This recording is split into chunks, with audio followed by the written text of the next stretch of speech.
Good afternoon, ladies and gentlemen. It is Thursday. Fuck, you were loud-ish. Oh my, Shit. yeah, really? Yeah, super loud. Okay, all right. You go ahead and turn me down. Yeah, I'm gonna turn you down. I shouldn't be any different Hey. than last podcast. I am still on one PC, so it's the same setup as before. In fact, I'm actually turning myself down 3 dB from last week, so I don't know what happened to there you Discord's go. end, but damn. Well, there you go. You're good now. Beautiful. Beautiful. It is Thursday, December the 14th, 2023, although for not much longer.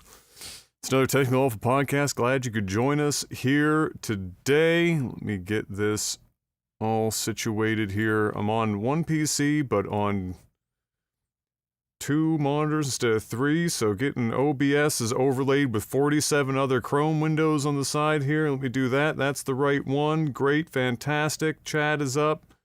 Boom. Off we go. To the races.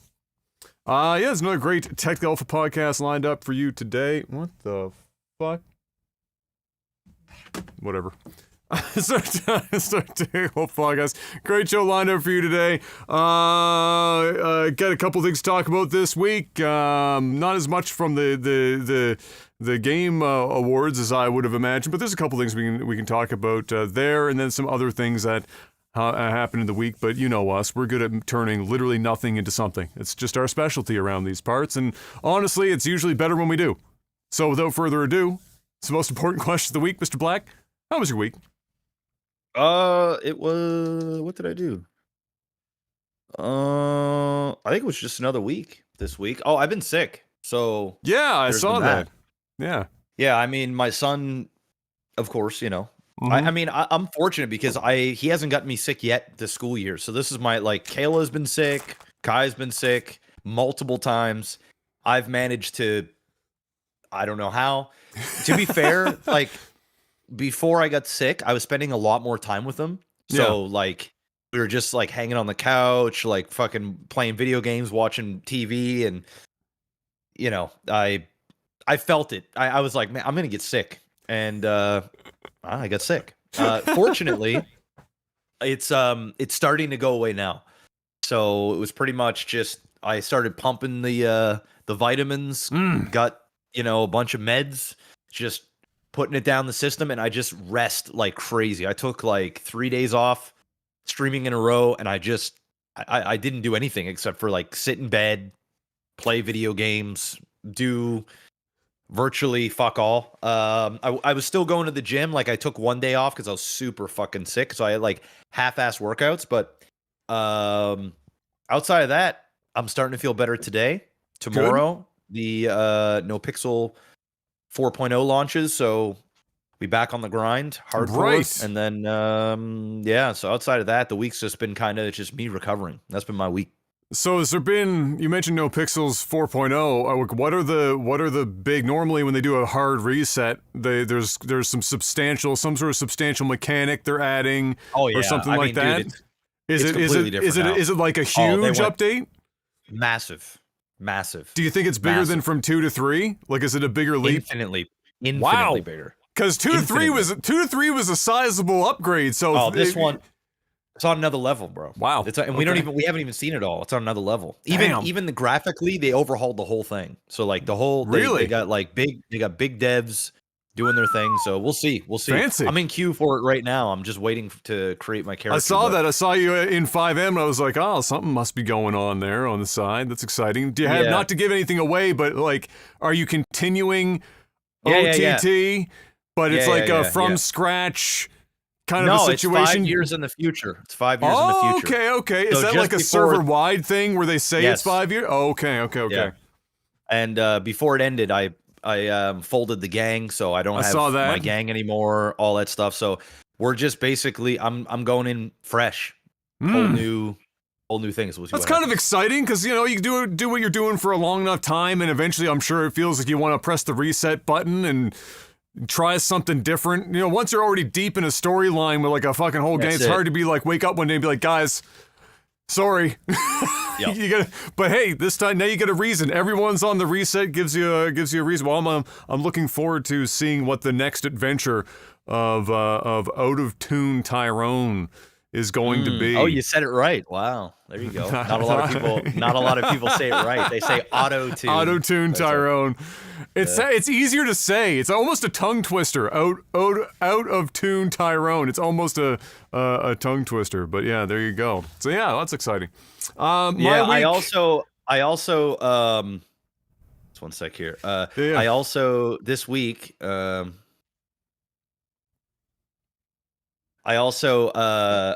bit the bullet, man. I got a new Switch coming. I can't wait anymore. Oh, right. You were talking about whether or not you were going to pull the trigger on that. Dude, yeah. Anyway, I ordered the OLED. Right. I got a special one. Oh. You know what I'm saying? Oh. So yeah, so that's being shipped. It just got shipped today, so I should have Fancy. it maybe this weekend. So yeah, I went and bought a bunch of add-ons and stuff for it. Of course. Yesterday, and I got lucky. So quick, super fast story. Yeah. I was at I went to Walmart, and I was like, okay, I'm gonna grab, because we already have the V1 Switch, but my son uses it all the time. Yeah, he's of grounded course. from it right now. He's grounded from it right now. But Salty. But Kayla uses it as well, so he'll be able to use it again here soon. But sometimes he plays too much. He gets funny, and it's like, dude, you need to. That's it. You're cut off for a while, man. But anyway, I never get to play it, and there's. Dude, I don't know what it is, but my son has reignited my I don't want to say love for video games, but like I'm falling back in love. You know what I mean? Like it's like I kind of I'm like I was living vicariously through him. I was like, and then all of a sudden I'm starting to warm up to the idea where I'm like, you know what, maybe I should start gaming again. But so anyway, I went to Walmart, and I'm at the glass, where they have all the shit in the glass case.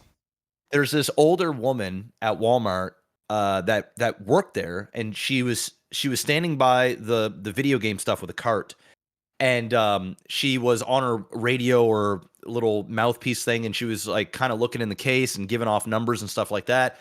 And she was nice. And then another older guy came. That also worked there. And when I say older, like these people had to have been in their mid 60s, like old, like bro. older, It's tough times out there. People are working well past the retirement age. Oh, she was like the lady. She was definitely like older. Like my mom is 57. This lady had to have been at least in her early to mid 60s, right? So just an old. She wasn't an old lady, but she was older. Yeah. So. The guy comes up and he's like, "Hey, can I help you with anything?" I'm like, "Yeah, I just need a few more minutes because I'm like trying to Google or YouTube like what the best screen protectors are, and because they had like these two different Switch controllers. I forget what they're called. One's a compact Pro something, and then another one is like another Pro whatever. And I was just kind of looking at the differences and things like that. So I was like, "Yeah, I just need a few more minutes." So the guy comes back. And he's like, "Have you figured out what you want?" I was like, "Yeah." So I picked this, I picked this, I picked this, I picked this. So I get this, thing, and then I grabbed something for Kai as well for Christmas, even though I told myself I wasn't getting him anything else. I ended up getting like the Nintendo Switch Mario racing wheel. All right. Like a full, like with pedals and stuff. Oh my god. So I said, okay, I'll get all this. So I'm sitting there, I'm holding the two different screen protectors, and the older lady goes, Do you need help with any explanation? And in my mind, right, I was like, oh, she's just being nice. But I was thinking to myself, like, how does she know? Why would she know more than me about like what what is good and what isn't? She's low-key And a then, hardcore gamer. Well, not only that, she said she's like I was like so I didn't I basically just said like I'm not sure which one is better. She's like, well, which switch do you have? I said, well, I have an OLED. She started explaining the differences. She was like, well, these are third party. The over here is like an official Nintendo product. And she's like, oh, by the way, I'm a Nintendo rep. And I'm like, you're a Nintendo rep, shit. Okay. right? So she's this older lady, she's a Nintendo rep. She threw me off because she had like a Walmart tag, but then underneath it, she had like all Nintendo stuff on because I didn't see it right away. So I'm like, okay, so she helps me out. She answers a bunch of questions and she's super friendly. So I go up to the cashier and she was like, when does your Switch get here? I was like, it should be here either this weekend or Monday the latest. And she was like, do you have any kids? I was like, yeah, my son. The reason why I got the Switch is because he's always playing mine and I don't ever have time. And she said, oh, okay, how old is he? And I was like, yeah, he's 4, he's turning 5. And she's like, does he like Zelda? I'm like, he doesn't. I don't even think he really knows what Zelda is yet. She's like, well, does he like Pokemon? I'm like, oh, yeah. I mean, he loves Pokemon, right? So she said, all right. She's like, just stay right there. I'll be right back. So she comes back. I pay for all my stuff, and she comes back, and she had a bag. So for one, Walmart don't give you bags anymore, right? So I have like fucking like I spent like $400 on fucking Nintendo Switch shit. No games, just accessories and fucking 2 controllers. Like I got a controller, screen protector, carrying case, chargers, fucking I said the Mario racing wheel and shit, right? So it was like $380 the cost of the console. Straight up. Well, actually, the console was expensive as fuck. But anyway, I get all the stuff. I'm holding all the shit. And she comes with a bag, and I'm like, oh, hell yeah, there's a bag. So I can put all my stuff in. And she said, she was like, yeah, you got me at the right time. It was, and I was like, oh, okay. And then she opened up the bag, man. She put all the stuff in there for my son. She gave him he's got like Pikachu. He's got like Pokemon toques, shirt. Oh shit! Stickers, medals, posters, wrapping paper, gift bags. I mean, bro, he got the hookup. He got the fucking hookup, man. I was like, holy shit. She's like, do you mind if I take your picture? She's like, I won't post it on social media or anything. Just hold all your stuff. Because I guess the reps were going to the different Walmarts and for like they had a certain amount of stuff. And then if you were buying Nintendo products, then they were hooking people up. And I was like the first person. Everything.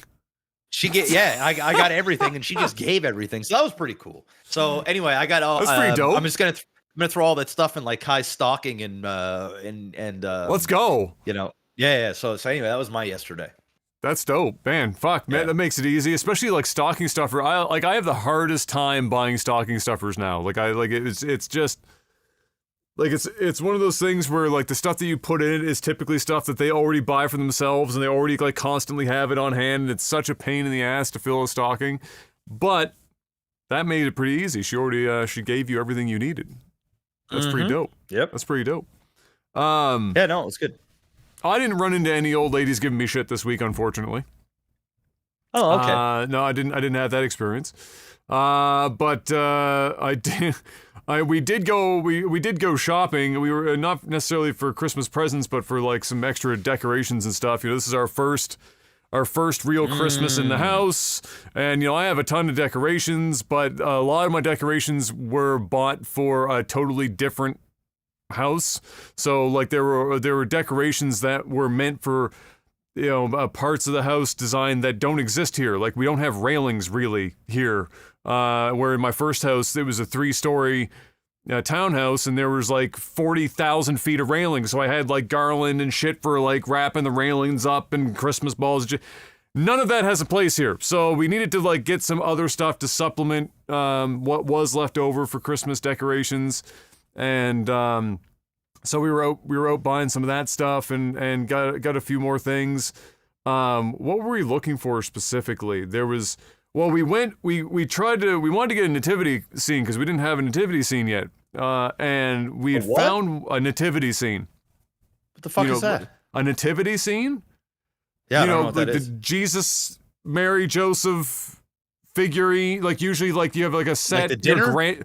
No. Like your grandmother would have had about 4 of them, I'm sure, like, at Christmas time. Nativity scene is literally the scene of Jesus' birth with Mary, Joseph, and Jesus. Yes, in the little tiny hut thing. Yes, that's a nativity. That's called a nativity scene. Yeah. So we didn't have one yet, and so I was like, well, fuck, whatever. We were out looking for other stuff anyway, and where were we? Like Home Sense, which is like M's fucking favorite store. As you say Home Sense, and she's already like, Home Sense. So I just said the word and she was like, her jacket was already fucking on, her shoes were already fucking on. So we went to Home Sense and they had this like really nice one that was kind of almost like a wood plaque. It wasn't like a full one with figurines, but it was like a metal cutout of the scene with a wood backing and everything that was all solid wood, and I was gonna put it above. Like, we have 2 of our cabinets in the kitchen are not boxed into the ceiling, so I was going to put it up on top of the cabinets because we didn't have any decorations in the kitchen. We don't have any walls to put anything on, so it's like the only place we have is above these fucking cabinets, really. So I was going to put it up there, and then I bought like an LED light strip that's battery powered to put behind the metal cutout so it would like fucking light the bitch up. And I was like, I was all excited. I was like, finally we fucking found this thing. Great. Got home, tried to put it up there. Fucking couldn't fit it in the bitch. It was like an inch too goddamn tall. I was salty as fuck. But then also in that same trip, she found a nutcracker. And I've never seen somebody so obsessed with fucking nutcrackers in my entire life. We already have like 3 fucking full-size, like 3-foot tall nutcrackers in this house. Because I already had one from years and years and years and years ago. I got it as a gift. She bought another one on Amazon that ended up being like the fucking size of this friggin' like screwdriver. She thought it was 3 times as big as it was. She paid like $6 trillion for it. Didn't read how big it was. We kept it because it was like, I don't know if Kayla's like this. Em and my mother are the types that, I don't know how they do it, but they always manage to find like the 3 items on Amazon that aren't shipping from within Canada. Like they're coming in from like the US or like Zimbabwe or China. And so like there's import fees. And then if you go to return them, it's not free like it is normally. If it ships from Amazon, you just fucking like 3 months later, you find it. You're like, oh shit, I should return that. And you just go on Amazon like, yeah, fuck yeah, send it back. If it comes in from the States, they're like, we can do that, but you're going to be paying for shipping. And at which point there's literally, unless that thing was like $700, no reason. There's no point. So we had more nutcrackers there. We're out at Home Sense. She sees another nutcracker that's even bigger than the one I had. It's like fucking 4 feet tall. This shit's like my fucking goddamn torso. I was like, babe, listen, I don't even know where you're gonna put it. There's no surfaces that don't have nutcrackers right now. The whole house is fucking covered in nutcrackers. She was like, don't worry about it. I'm gonna find a spot. Like, okay, fine. We got that bitch home. I put it in the car. Close the door. I put it down. It's tall, and it's like it was in like a ceramic, almost molded thing. And I put it down, and I leaned it up against the seat to be protected. Because we also had the Christmas tree in the back. Because we got the Christmas tree on the same day. We get home, and I take everything in, and I got that last thing to do. Now, when we were about halfway home, she sees that the nutcracker's down where I put it, and she was concerned about it. So she went to reach back and wanted to bring it into the front seat. And when she tried to do that, she couldn't quite get it over because, again, this thing's fucking 400 feet tall. She tried to get over the back of the seat, couldn't do it. So she's like, all right, whatever. I was like, babe, leave it on the fucking floor. I put it there safe. Just leave it on the floor. So she puts it down. I get home. I have everything else in the house. I go back to the car. I open the door. And because of how she put it back, it was leaning against the door. It fell out of the fucking car, hit the driveway, and broke into 3 pieces. Rip.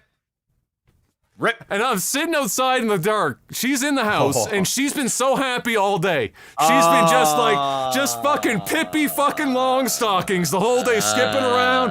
This is got the Christmas tree. It's the greatest day ever. Just so excited about her fucking nutcracker. And I gotta walk this fucking broken shell back into the fucking house, and she's sitting on the stairs, and she immediately was like, nutcracker. I was like, fuck. I was so angry.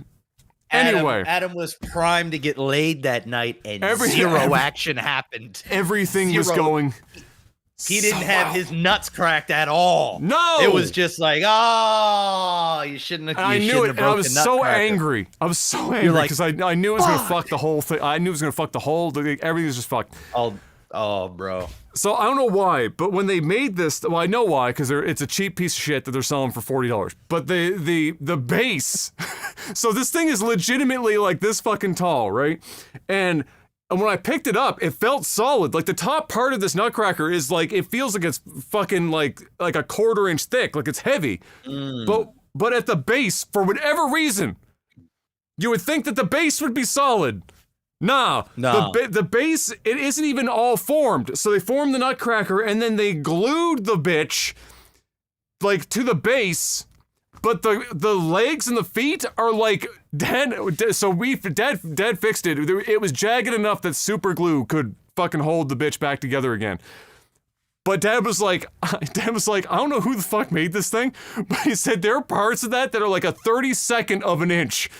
At the base, holding up a 4-foot tall fucking ceramic thing. If you breathed on that thing the wrong way, it was gonna fucking collapse. It was gonna break one way or another, Adam. It was going, whether it was out the car or it was just like a gust of wind. It was going down. It was going, one way or another. It was going down. 100%. So that was, but it was the stupidest thing because it was just like I like it was the end of the day and everything was going so well and I was like, oh my fucking god, why in the fuck?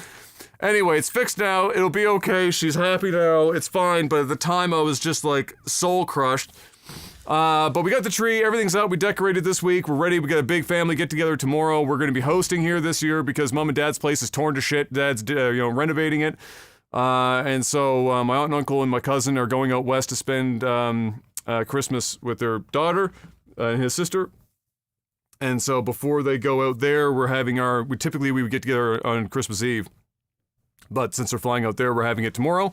So they'll come over and we'll have our little party. So we decorated the tree and the house is all done up and it looks good now. And we're all happy-go-lucky and whatever again. And when she comes home and she sees that stupid goddamn nutcracker in the corner of the room again, she'll be a happy camper. Late. There you go, bro. You're making up for it. Merry fucking Christmas. Ho, ho, ho. Dude, when I took that fucking nativity scene back, I tried to find, we took it back and then I went to like Michael's and then I went to Canadian Tire, it's all in Bears Lake, Canadian Tire, and then I went next door to like Winners and then I went next door to Superstore, then I went next door to Walmart. Then I went to Costco, and in Costco, I found 0 nativity scenes. I don't know what the fuck. There wasn't a goddamn nativity scene to be found anywhere except for the one that we tried to buy. Isn't there like a churchy religious type store right in Bears Lake? Out there. That's true. There is, but I don't know if they have stuff like that. That's mostly books and stuff that they have in there. You know they're gonna have some kind of festival, like that's festivity, true. Like Christmassy type. I never even thought about it. It was probably closed at the time we were out there, though. It was fucking late. Like it was like 8 o'clock at the time. But yeah, it's possible. I never thought about that. I should probably check that out next time I'm out in the park. Yeah, I forgot. That's like that's over there next to Lee Valley and the Amish furniture store. That's now in. That's it. That's now in there. All right. Which, according to Dad, by the way, is fucking fire. The Amish furniture store. Shit in there. Oh, Dad was like, it's all expensive, but it's all like 100% worth. Like if you're into if you're into like actual like honest to God furniture, he was like, all that shit's fucking crazy. You buy that in an instant if they didn't already have a bunch of wood furniture to begin with. But yeah, anyway, we ended up getting like some thing at Costco. I actually quite like it. It's like 3 big. They're big basically tree ornaments of sorts, but they're flat at the bottom and they have lights inside, and we have that up there with some like little decorative like fucking trees that she's put in there and everything. She's all got herself all fucking done up, so she's a happy camper, which means I'm a happy camper. And now I'm ready for fucking Christmas. I'm here, I'm ready to go. Everything is in the clear. And other than that, my computer broke again this week. I'm in the middle of doing testing my RAM as we speak on the other monitor. Oh. Yeah. Rip. I thought I had it fixed when I reinstalled Windows on the other SSD because it looked like the hard drive was corrupted, the original one. I still think it's a possibility that it was, but I'm not 100% sure. But when I went to test the RAM, there's like a ton of errors, and so I've just been going through trying to find out which RAM stick, if it's any, or if it's the motherboard. I don't fucking know. At this point, that's my Christmas present, is constant computer issues. Merry fucking Christmas. That sucks. That's actually the worst. It's like... That's actually... Every day. If you want your day to be ruined, and I mean, it's one thing when it's bad enough when it isn't your job to be on the computer, right? Yeah, it's already bad enough. But when it's your job and you just want to not think about it, you just want to turn your computer on, get shit done. Yes, and that shit happens, and you don't know what it is. It's actually to the point, like it gets to the point where if I had my computer long enough. Like, I'm just building a new computer and I'm done with it. Like that's where it goes, because at that, like, as long as your graphics card is good, pull that shit out. Yeah. You know, your power supply, pull that shit out. Your case, pull that shit out. Motherboard gone, RAM gone, fucking CPU gone. It's just new shit. Because at that point, it's such a pain in the fucking ass that I don't even want to deal with it. I'm like, hey, there's my write-offs for the year.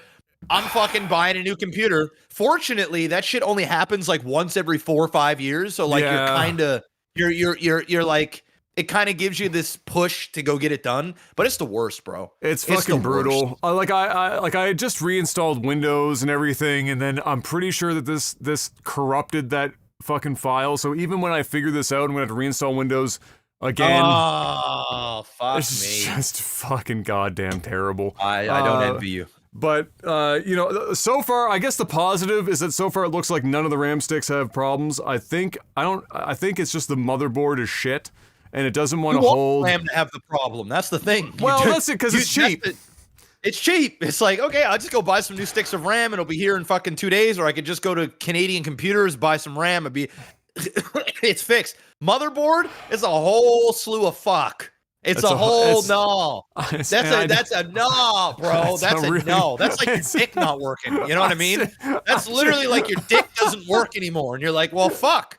I gotta get a new dick. Like I need to do something. Got that computer ED. That's hard ED. At least with a stick, it's like, okay, you know what? Like, hey, I can fix this. Yes. No, motherboard. Not the motherboard, and I don't really feel like spending $700 on a motherboard. So and the thing is, somebody was like, "Why don't you just buy like a B550, which is like the higher end shit?" And the reality is that because of what I have in this computer, like a B550 just will not actually do what I need it to do. Like I need more PCIe slots, I need more available fucking lanes, I need the whole kit, the X5s, I need it all. And so there ain't no halfway with this. There's no halfway. You go the whole way or you go no way. I mean, it's just the way it is. So my hope is that there's no errors. If that's the case, then I think it just doesn't want to run the RAM at the XMP profile, like the higher speed. So if that's the case, then it will suck balls, because I'll lose like 20% of the performance of the computer right off the fucking top if I can't run XMP. Right. But if it runs, that's better than not running. So I'll take the running. It holds you for a while. It holds you for a while. That's the main thing. All I needed to do is hold for a while. But that's okay. I got the computer set up to like cover me now, so I can single stream, a single PC stream for the time being. Even though this PC is really, as good as this CPU is, it is not fucking built to do both of those things at the same time. It's struggle buses. But anyway, enough about that. It's almost Christmas time. Let's talk about a little bit of video game news, Mr. Black. The Game Awards happened, and look, the good news is nobody ran up on stage. No small 15-year-old French children got up on stage and thanked their rabbi, Bill Clinton. So that was a positive. That was a step in the right direction for the Game Awards. Jeff Keighley actually hired security, and you saw them visibly on stream. There was like 5 of them in front of the stage at all times, which is great, because now I'm sure whenever he has celebrities on, of which in this one there was like 5 different celebrities, they probably at least feel a little bit more at ease that some 15-year-old random French kid's not going to run up on fucking stage while they are they're doing their presentations for whatever fucking thing that they're doing an advertising pitch for. And that's really what this was. I don't really mind it so much, because we don't have E3 anymore, and Summer Games doesn't always get everything. And so I don't mind that it's basically one giant ad to a degree, but I do wish that they spent more time on the actual awards, or more specifically, allowed the people receiving the awards to actually give them a little bit more time to like give a speech, like give a little thank you speech, because they literally are giving most of them 30 seconds or less, which is fucking bonkers. These guys get up on stage and they're like, they haven't even like barely gotten through a general thank you yet, and they're already getting played off the fucking stage. And I'm just like, Jesus Christ. Like, is this an award show, Jeff Keighley, or is this just an advertising show where you just so happen to slip some awards in? No, it's an advertising show, Adam. Like, let's not get it twisted here. Let's not get it twisted here. We got to be able to give the game of the year more than 30 fucking seconds of a fucking speech. I mean, it's the goddamn game of the year. What are we doing? 30 seconds? Like, I can see if it's game of the year should have like 5 minutes. Game of the year. Like, I mean, it's literally 5 minutes. Like, you've got 5 whole minutes. Go out there. I mean, you're the champion of the year. Like, you own gaming this year. Yes. You're this is the highest accolade you can get. You know who got 5 minutes? Hideo Kojima, Jeff Keighley's boyfriend from overseas. Of course.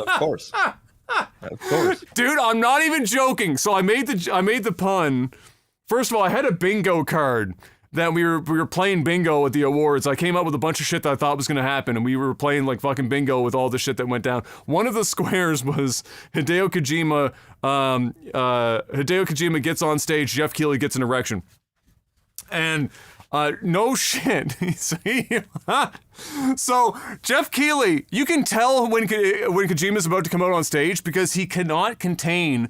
Like, Jeff Keighley cannot contain his fucking excitement. The man gets actually fucking, like, he starts stammering. He's just so fucking, like, he's like a goddamn, like, fucking golden retriever when you're at the door. Like, he's so happy.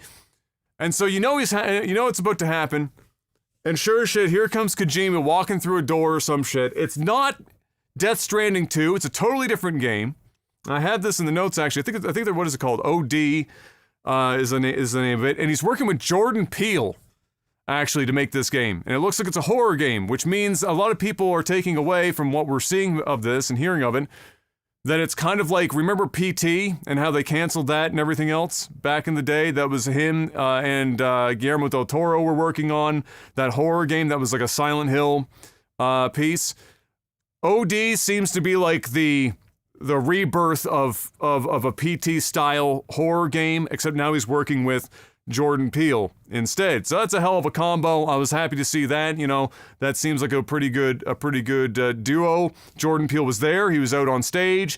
He was also filleting Hideo Kojima. Everyone was just filleting this man on stage for like fucking like 5-10 minutes. And on shit you not, when Kojima came out on stage and Jeff starts talking to him, he like fucking fiddled his dick. I swear to fucking God.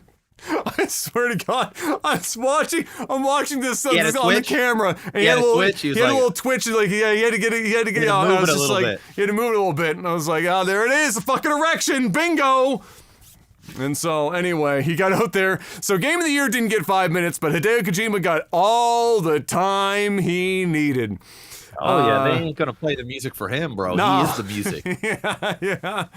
They're like, we can't piss this dude off. We're gonna give him whatever he wants. Just keep coming back, please. But there was like a picture of like I don't know. I don't even know if it was photoshopped. I don't think it was. But there was like a picture of what the announcers were or like what the recipients were seeing. Is this big ass fucking screen that was like, please wrap it up. And just conceptually, it's like we win Game of the Year. We're like 25 seconds into our 30-second thing, and all of a sudden this big fucking like, please wrap it up. Oh my God, thank you. First off, I'd like to thank Jesus Christ. Please hurry the fuck up. What the hell, man? Get like 4 words in. Thanks, Mom. Do you remember? I don't know if you watched it last year or not, or you heard. But the guy who no, I didn't watch it. So the guy who does the voiceover for Kratos in God of War, they chirped him because he did like the 8-minute long fucking speech. So I'm gonna be honest, man. I got a hot take. All right, what's the hot take? I got a hot take. What's the hot take? That guy kind of low key annoys me. The guy who plays Kratos, he he's a fantastic voice actor. Yes. He is Kratos. Like I get that, but I find he plays it too much. I just it's slightly cringe. It's a little much for me. It's like he I don't know. Is he too self-aware now? Too self-aware. That's what it is. Yeah. You know, like there's a difference. Like, you got somebody like Keanu Reeves, right? Who's like, he knows he's Keanu Reeves, but there's a level of, he's very endearing. Like there's almost like a he doesn't take do himself too serious. self-referential stuff. Yeah. Exactly, right? But he knows, like, hey, I'm fucking Keanu Reeves. People are gonna go crazy. But he doesn't, you know. You can the Kratos dude, man. I don't know. It's a bit much. It's a bit much. I'm sure he's a nice guy. It's not that I dislike him, but I only can handle like literally 30 seconds to a minute of his shtick, and I'm like, all right, man, go voice act Kratos. Like, I don't need this here. You know what I mean? I don't disagree with you. It kind of, his speech last year drove me fucking crazy. It was like 8 minutes. And what the problem with it was, he went in circles. Really, it didn't need to be 8 minutes. He just went in circles. I get it. He was very excited, and I'm happy that he won that award, but it was getting a little crazy. And he just ignored the music, playing him off. It was so funny. He just kept going for like 8 straight minutes. He just ignored the fucking music. But he made reference to it because he was presenting an award this year, and he made reference to how long his speech was. But he said, and then everyone's like laughing, like, yeah, 8 minutes. And then he said, fun fact, my speech last year was longer than this year's Call of Duty campaign. And I heard about that, yeah. And then that pissed off some people, and it memed up like didn't Modern Warfare Call of Duty get salty about that? Like I never saw the Call of Duty account, but probably a couple of the devs were probably salty about it or something. I think it was I saw something about the devs. Yeah. They said something, and it wasn't nice. Like they were like kind of. No, like, why'd you have to take that dig? You're like, why? Yeah, why'd you take? Man, own it. You know your fucking campaign was 4 minutes long, for fuck's sake. Exactly. He didn't say it was shit. He just said it was short. Yeah, he should have said it was shit and short. That's what he should have said. And he should have done that for 8 minutes.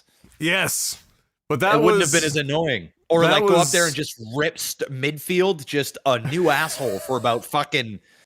Midfield barely even made an appearance, bro. It was so funny. Bro, I know it's bad. It's bad. They did have Todd up on stage, but that was for the Fallout TV show. It had nothing to do with fucking Starfield. It was like the Fallout TV show, and then that was it. That was all you got out of it. And yeah, Midfield they went nowhere. It got a couple of like nominations somehow. I think it's because they're like legally obligated. But otherwise, yeah, it didn't win anything, and I'm not surprised. I'm also happy that it didn't win anything. But speaking of victories, big shocker, Baldur's Gate 3 won Game of the Year. Dude was wearing full plate mail, got up on stage. Dude was in the audience with full fucking plate mail, got up on stage, and by the time he got up on stage, they were already telling him to go sit the fuck down. Kojima had to get back up. But they got the dub. And they won a lot of awards. Now, that being said, Alan Wake 2 nabbed a couple of wins this year. And took a couple off of Baldur's Gate, believe it or not. And so a bit of a sneaking victory in there for Alan Wake. And they also did, I immediately recognized, when they started setting up for it, but you mentioned when we were talking about it, they did like a musical number. So they recreated the musical number on stage, and Sam Lake was up there too, fucking doing the dance and like the whole 9 yards. Yeah, it was dope. Good. Yeah, I'll have to rewatch that, because is it the one with the rock? Like, oh yeah.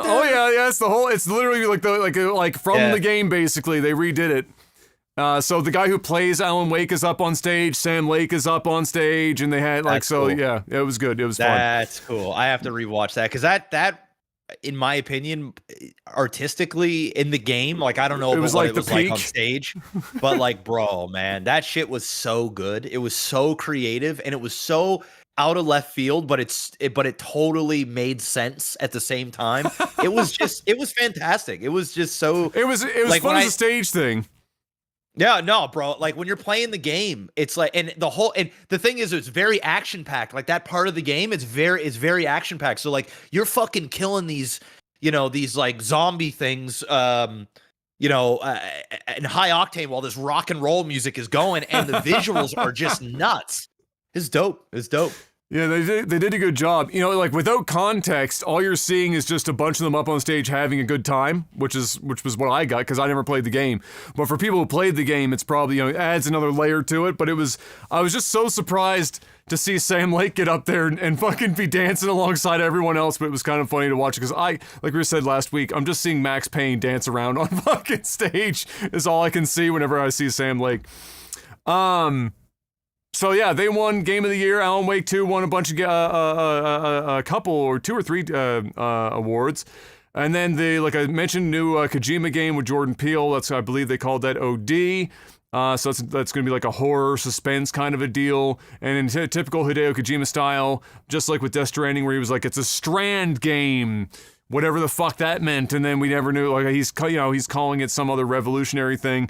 But Jordan seems to be sold, so anyway, we'll see what that ends up being when time comes. But if it is very PT-like, I'm sure lots of people will be very happy about that, because PT, everyone was so fucking jacked for PT, and then Konami had to do what Konami does best, and that's make pachinko machines and sell off everything else. That's basically what they do.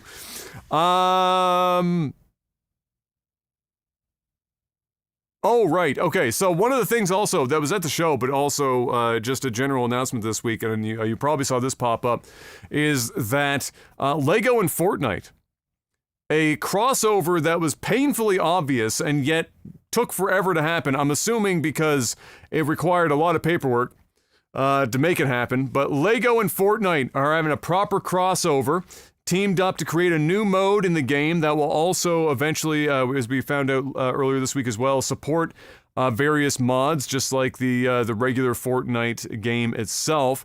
This is more similar to the original idea of Fortnite in that it's closer to Minecraft than anything. So, like, just like if you had done a Lego Minecraft crossover, like this is basically what you're getting is it's Lego Fortnite, where it is a base builder by day, defend yourself from skeletons and the baddies at night. So it's very dark. It's very Minecraft in that regard. And I got to be honest, they had the trailer. It looks pretty fucking good. I hate that it looks good, but it's Lego Minecraft Fortnite. I mean, kids are gonna go batshit for that. Lego and Fortnite in the same place at the same time just sounds like a money printing fucking machine. And it's free. It will print. Yeah, it's going to print, and they're going to sell a lot of merchandise. And they're going to print. They're going to print. They're going to cause inflation. I'm just watching like this trailer, and it's like little Lego versions of all the characters that you typically see in Fortnite.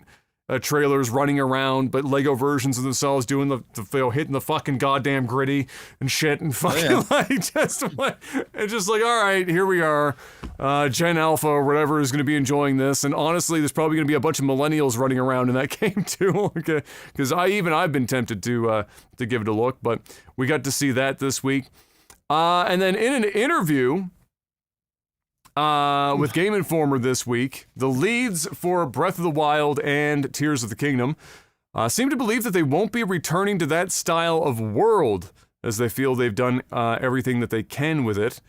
And I just have here in my notes that one can only hope that we get a better modernization of the Zelda formula, perhaps a return to less gimmicky temples. But that being said, given the success of the recent titles, maybe they feel that's not what people want at this point. All I know is that the way that they phrased it, having read that interview, it sounds like we're not going back to the Breath of the Wild formula, or at least that world. So we're getting a new, whatever comes next will be wholly different from the Breath of the Wild formula, which is great news for me because it means that there's a small chance that I'm going to give a fuck about Zelda again, but we'll have to wait and see, because like I said there, I mean, it's kind of hard to argue with the success of those two games, and so, at what point do they look at it and go, I mean, what are we going to change here to keep that success going? Because it fucking sold. They sold so many fucking copies, and everyone says it's the greatest game of all goddamn time. And just so what are you going to do? Do you think they're like, if they're not going to do Breath of the Wild, do you think they're going to go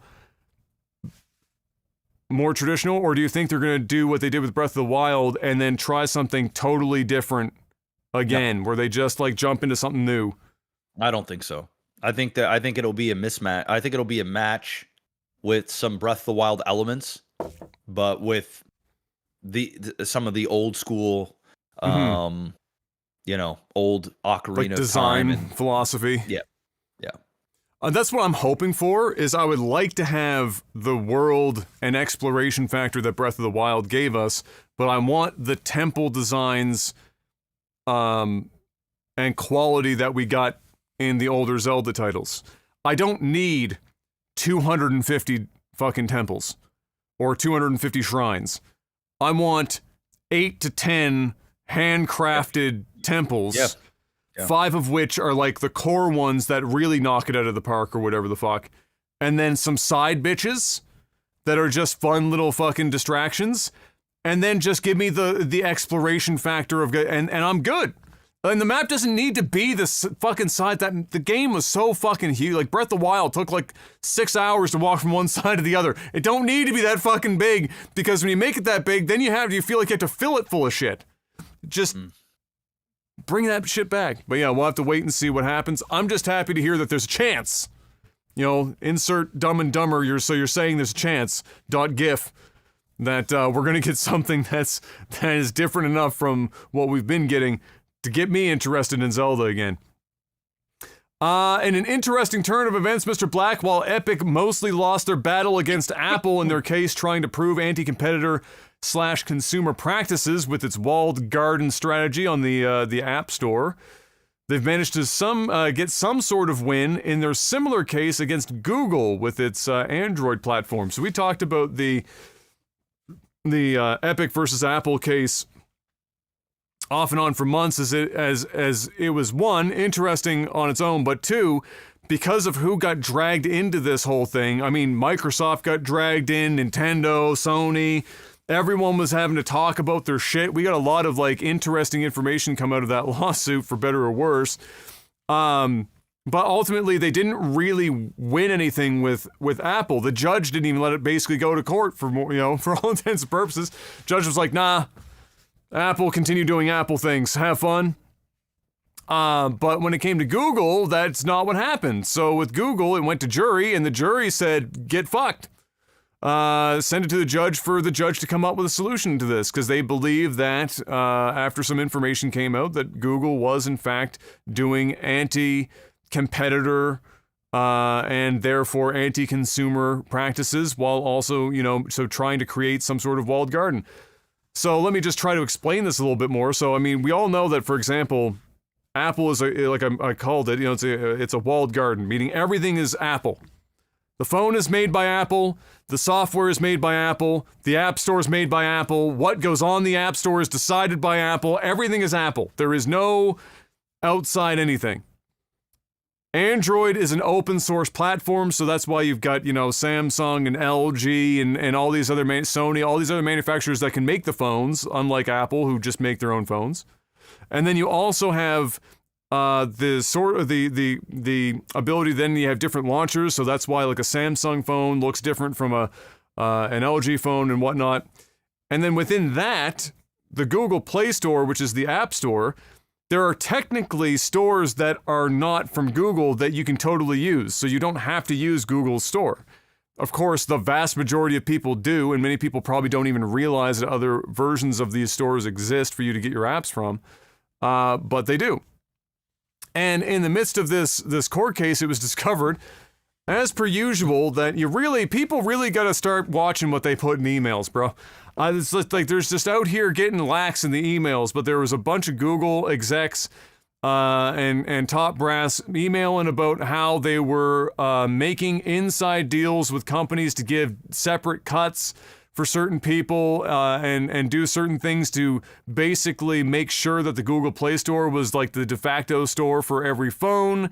And so because they didn't, like, ironically, because they didn't just do what Apple did and made it a walled garden out of the gate, meaning there were expectations of them controlling things, they ironically fucked themselves, because now they made it open source, but they found to be doing backdoor deals.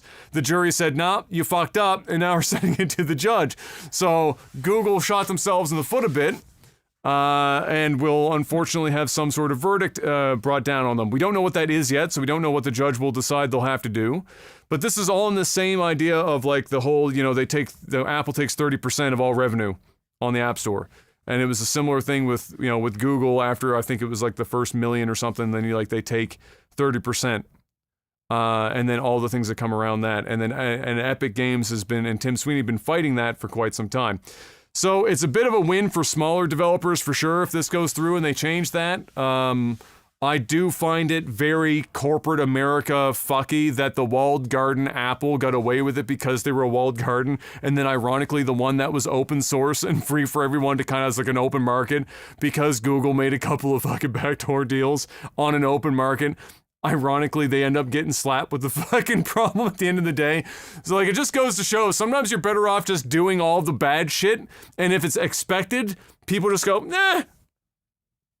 But if you, like, straddle the line between, like, doing it, like, a proper way, but then occasionally dipping your toe on the other side, then like, no. No. Can't do that. You're either all the way asshole and we say you're okay, or you're all the way good, but you can't have it both ways. And Google is finding that out right now, unfortunately. So, interesting little development there, I guess, from their court case, and we'll see what happens. If it does change from 30% to something else, we'll have to wait and see how that all unfolds. Or if maybe the court will just say that they have to ensure that they are not continuing to do practices that hold these other app stores back on the platform. I don't know, but it's Google. They're massive. I'm sure they're going to make something happen and be just okay on the other side, or they'll be just fine.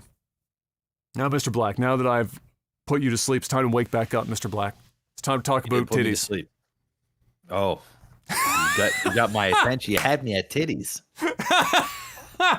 It's time to talk about some titties. Not just any titties. Titties that cut off just above the camera line.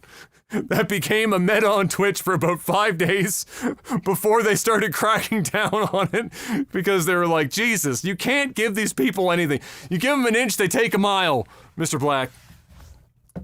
But you know what? At the end of the day, apparently Twitch was like, all right, well, if we give them an inch to take a mile, what if we gave them like a foot?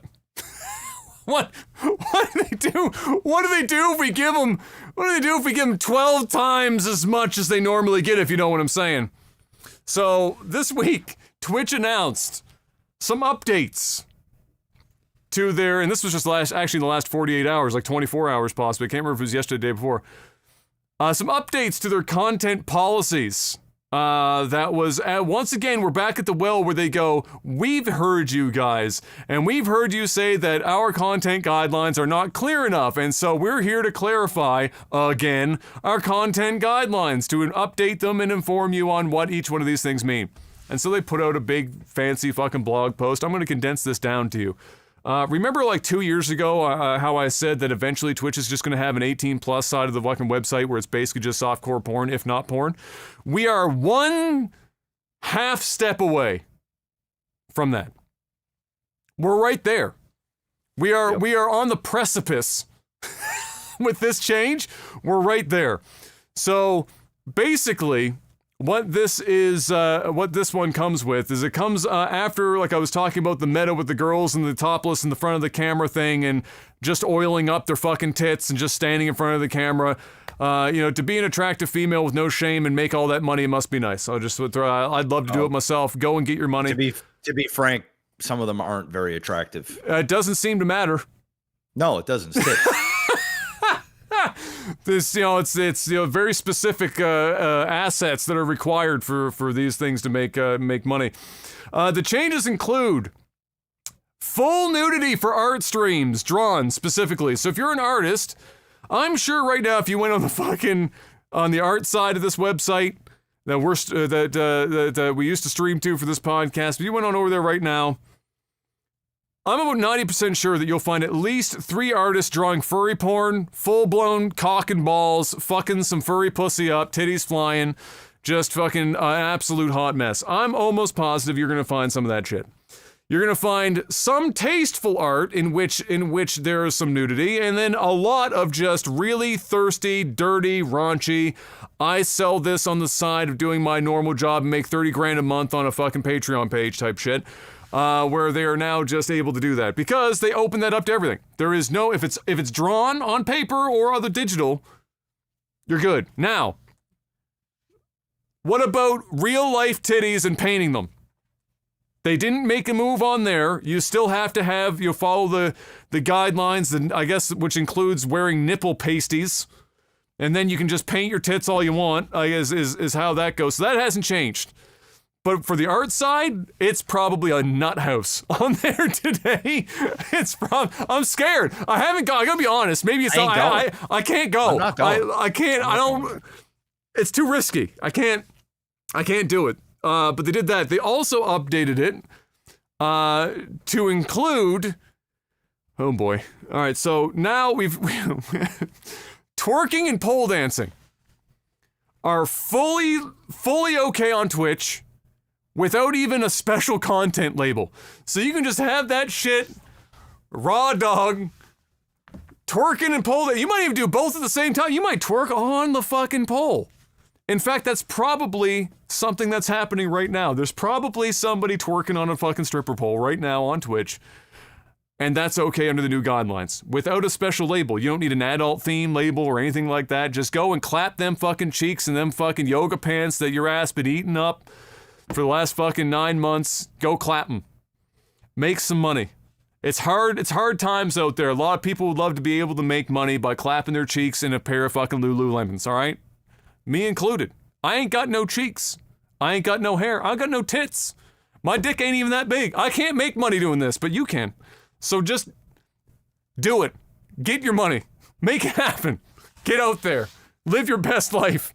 Just invest it in something, for fuck's sake. Don't just spend it all while you're young. Just save that shit up. And now Twitch is letting you do it. So so beyond that, recommendations on the homepage and the For You sections are changing because of this. So people were complaining that, whether it was like the first time on the website or they're just somebody that's on the website frequently, they never watch any of this shit.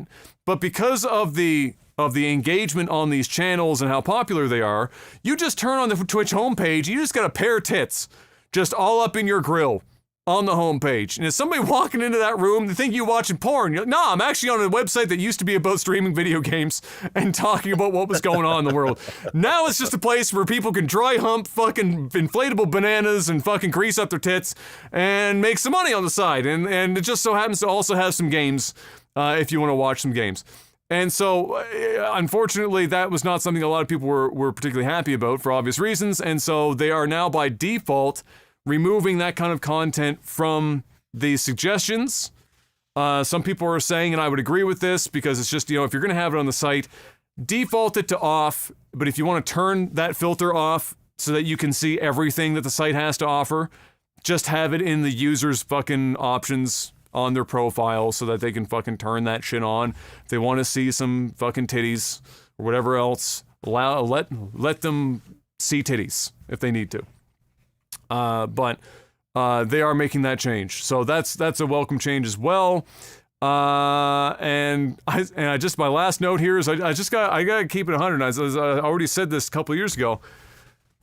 Like we've said a lot of times here, if girls, make your money, you go do your fucking thing. If people want to watch it, they're going to go watch it. If they don't, they don't. You're not stealing fucking viewers from anyone. If they were on the site to watch some titties, they weren't going to go to some other random person's stream to watch video games because they're up in their shit to watch some titties. And that's fine. So make your fucking money.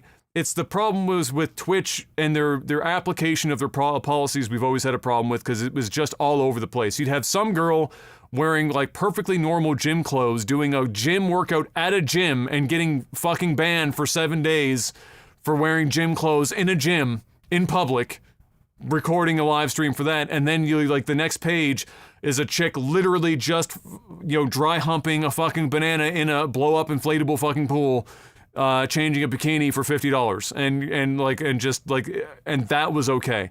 And so though obviously that was the bigger problem.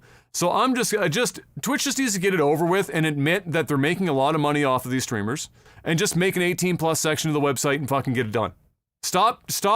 Like right now, it feels like we're doing the boil of the lobster thing, where you're just turning up the heat slow. The changes are slow. They're not dramatic. We're not just going to go ahead and add an 18 plus section to the fucking website overnight, because if it was, it'd be too big of a scandal. We need a bunch of micro scandals, a little bit at a time. Just turn the knob up a little higher, and then everyone calms down, and then a little bit more, and and then they calm down and a little bit more, and then one day you wake up and you've got legitimate, full-blown, somebody's getting blown on Twitch. It's just under a different fucking part of the site. You're like, oh, I'm playing Mario Kart while my girlfriend sucks my dick for 6 straight hours. You're like, oh, that's content I've been looking for. Click. You just make the 18 plus and be fucking done with it. That's my take. But what do you think about these changes, Mr. Black? And do you think you'd have anything to add to their list of changes for this? As they seem to just be changing this shit on the fly as they go. Yeah, I mean, oh boy. I don't know how hard in the paint I want to go. Oh, go super hard in the paint. I don't know. I don't even know if I have the energy to go super hard in the paint. The thing is, man, is I love Twitch. I really do. They've changed my life. They've changed many people's lives. Overall, it's a great thing. A net positive experience. It's a net positive experience. But with that being said, yeah,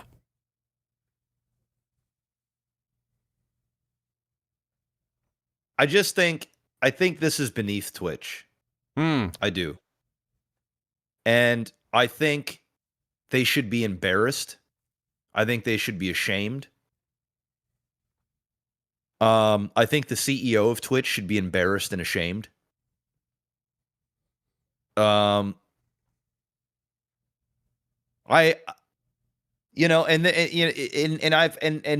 had these conversations. There's a Twitch staff that watches my StarCraft stuff faithfully.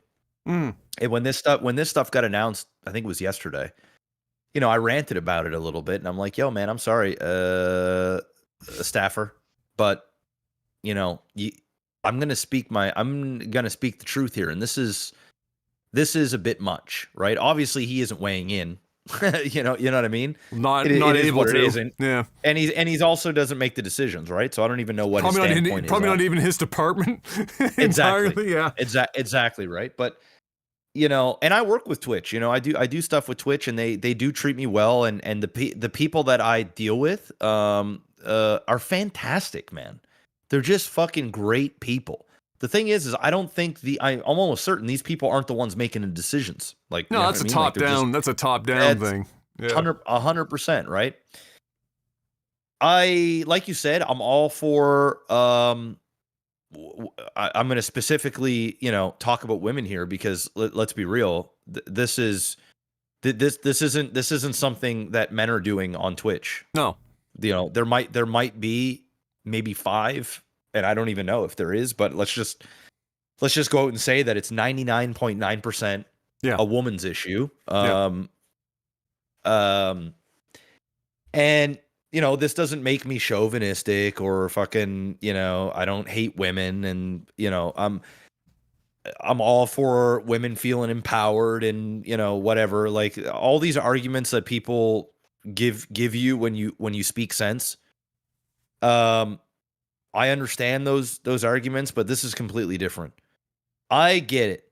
Twitch is not a gaming platform only anymore. It hasn't been for years.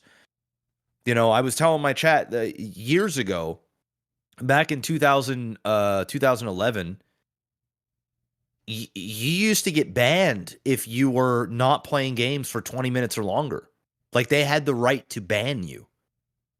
Like they wouldn't just flat out delete your account, but like you'd get a ban and you go through the process. And then, suddenly IRL stuff like, having a coffee in the morning and talking to your chat and stuff became acceptable, and they started making. And then, as soon then you had those like, the Casey Trons and the there was another female streamer that started really kind of pushing sort of what was acceptable and what wasn't in terms of like I don't want to say nudity because she wasn't, to my knowledge, I don't watch her streams, but like obviously large cleavage, cameras facing down, larger webcam, smaller League of Legends. You know what I mean? Like we started getting into that, and that created the focus shift. Correct, right? Yeah. And even that was like, okay, sure. Okay. And then there was where I think personally it took a absolute turn for the worst was ASMR. And when ASMR became a thing, if Twitch, now let's put ASMR in quotation marks here, because what they were doing is like the thinnest fucking stretch of ASMR. It's not ASMR, okay? And I'm not talking. It's mouth fucking a microphone. Correct. I'm not talking about your regular people that are No. they're all regular people, but you know what I'm saying. The regular ASMR. Yes. I know it's a legit thing, and I understand that people find it soothing and relaxing, and it got helps sexualized like everything else did. Oh, it was quite literally tongue fucking like a binaural. Yes, but like even shaped as ears. Yeah, that's the binaural microphone. It's specific for that. Yeah. And sucking and slurping and guac walking it and stuff like this. This was like legitimately happening. And Twitch had they you know what Twitch's problem is? Twitch is it. You know what I'm just gonna go out and say, bro? Twitch. Yeah, do it. No, I better not. No, fuck it. No, I'm not. Because do I it! can go off the deep end. No. Because I have a career. I have a career too, and there's gonna come a time. Don't let your dreams be dreams. No, because like no matter how much selective outrage I have, my voice is it does nothing. If anything, it'll only worsen my position. Yeah, that's fair. Whether it's people that listen and don't agree with what I'm saying, or I piss off the wrong people, I don't know, right? And at the end of the day, I got to look out for me. And but with that being said, I will speak out, and I will say that I don't agree with this direction. I'm with you on this. They just need to rip the Band-Aid off and just create like Twitch X or Twitch 18 plus or whatever. I don't give a fuck. Call it whatever. When Justin TV was a thing and when they created Twitch, they changed the name, they changed the format. If you want to do that with these female streamers or male streamers, if they want to get in on this, by all means go ahead and do it. But what they're doing here, and I just don't think the higher ups in Twitch have a backbone. I think that they cave very, very, very easily, and I think they do too much to try and please everyone. But in the process of trying to please everyone, they actually only please very small pockets of Twitch, but piss off larger pockets of Twitch. I'm not out of pocket by saying I don't agree with any of this. And if you were to go on Twitter right now, some of the largest streamers in the world are screaming from the mountains, calling this a goddamn joke. Straight up. They're like, this is embarrassing. This is a joke. It's fucking ridiculous. What are you thinking? This is asinine. On the flip side, I'm in the camp of, listen, it's your body. It's your choice. You can do whatever you want if they allow you to do it. I have nothing against these female streamers that do this stuff. I truly don't. Why would I? It doesn't affect my life. If people are, like I said earlier, if people were there to watch that, they were never there to watch you. Nobody in their right mind are like, oh, they're stealing my viewers. Oh, that's such a fucking that's such a stupid excuse. They weren't there to watch your fucking ass play video games. They were there to watch titties. Let's just say what it is, dude. There's a bunch of simps that Yes. fucking can't get laid. And these well, they can, and they these just tell themselves they can't, and they reduce themselves to doing this shit.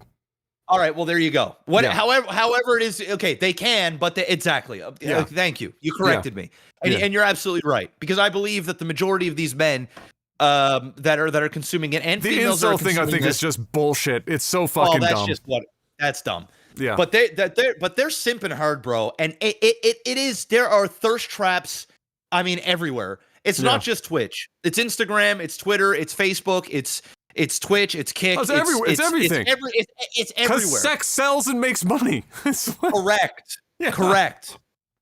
But there is just something about on Twitch, and maybe it's because we come from the OG. We're pioneers. And there, somebody in my chat yesterday said, well, there are kids on this website. And, I rebutted, and I agree. There are a ton of children on this website and, or teenagers on this website that aren't 18. A lot of them, like millions and millions and millions. But my argument was that's not on Twitch. And it isn't. That's on the parents, and that is on the streamers to mark what because, dude, if a 16-year-old high school student wants to watch a 28-year-old gamer chick sit on a chair with her tits hanging out with a mirror in the background showing her ass cheeks and a spin wheel for every 5 subscribers she gets, and a link tree pinned to her chat where her porno is, dude. At the end of the day, that 16-year-old, if they want to go watch porn, they know exactly where to go. Pornhub, fucking whatever other websites there are, Google. I mean, they're gonna get it. Okay, so at the end of the day, in my opinion, it's not on the streamer. The streamer shouldn't feel bad about creating the content that they're creating for that reason. There's other moralistic things that you could get into. That, hey, it's their body, it's their choice, and I stand firm on that. But Twitch, on the other hand, it's like they're enabling this stuff, and they choose what Twitch as a platform supports and what it is. Correct. So they sit down at a board and go, Twitch is. They have this exactly. Twitch is a video game. Yes. And at some point, they added a fucking brackets and softcore porn website. That's basically what they choose that. They don't have to. They don't have to. And you can't blame the girls that are taking advantage of the system. Make your fucking money. Make your money, right? I would never go on to one of their streams if it doesn't and hate on them. affect your mental by doing it, because some people might do it and then they like look back and like deeply regret their shit and fuck themselves up. But if you're just doing it, you're comfortable with it.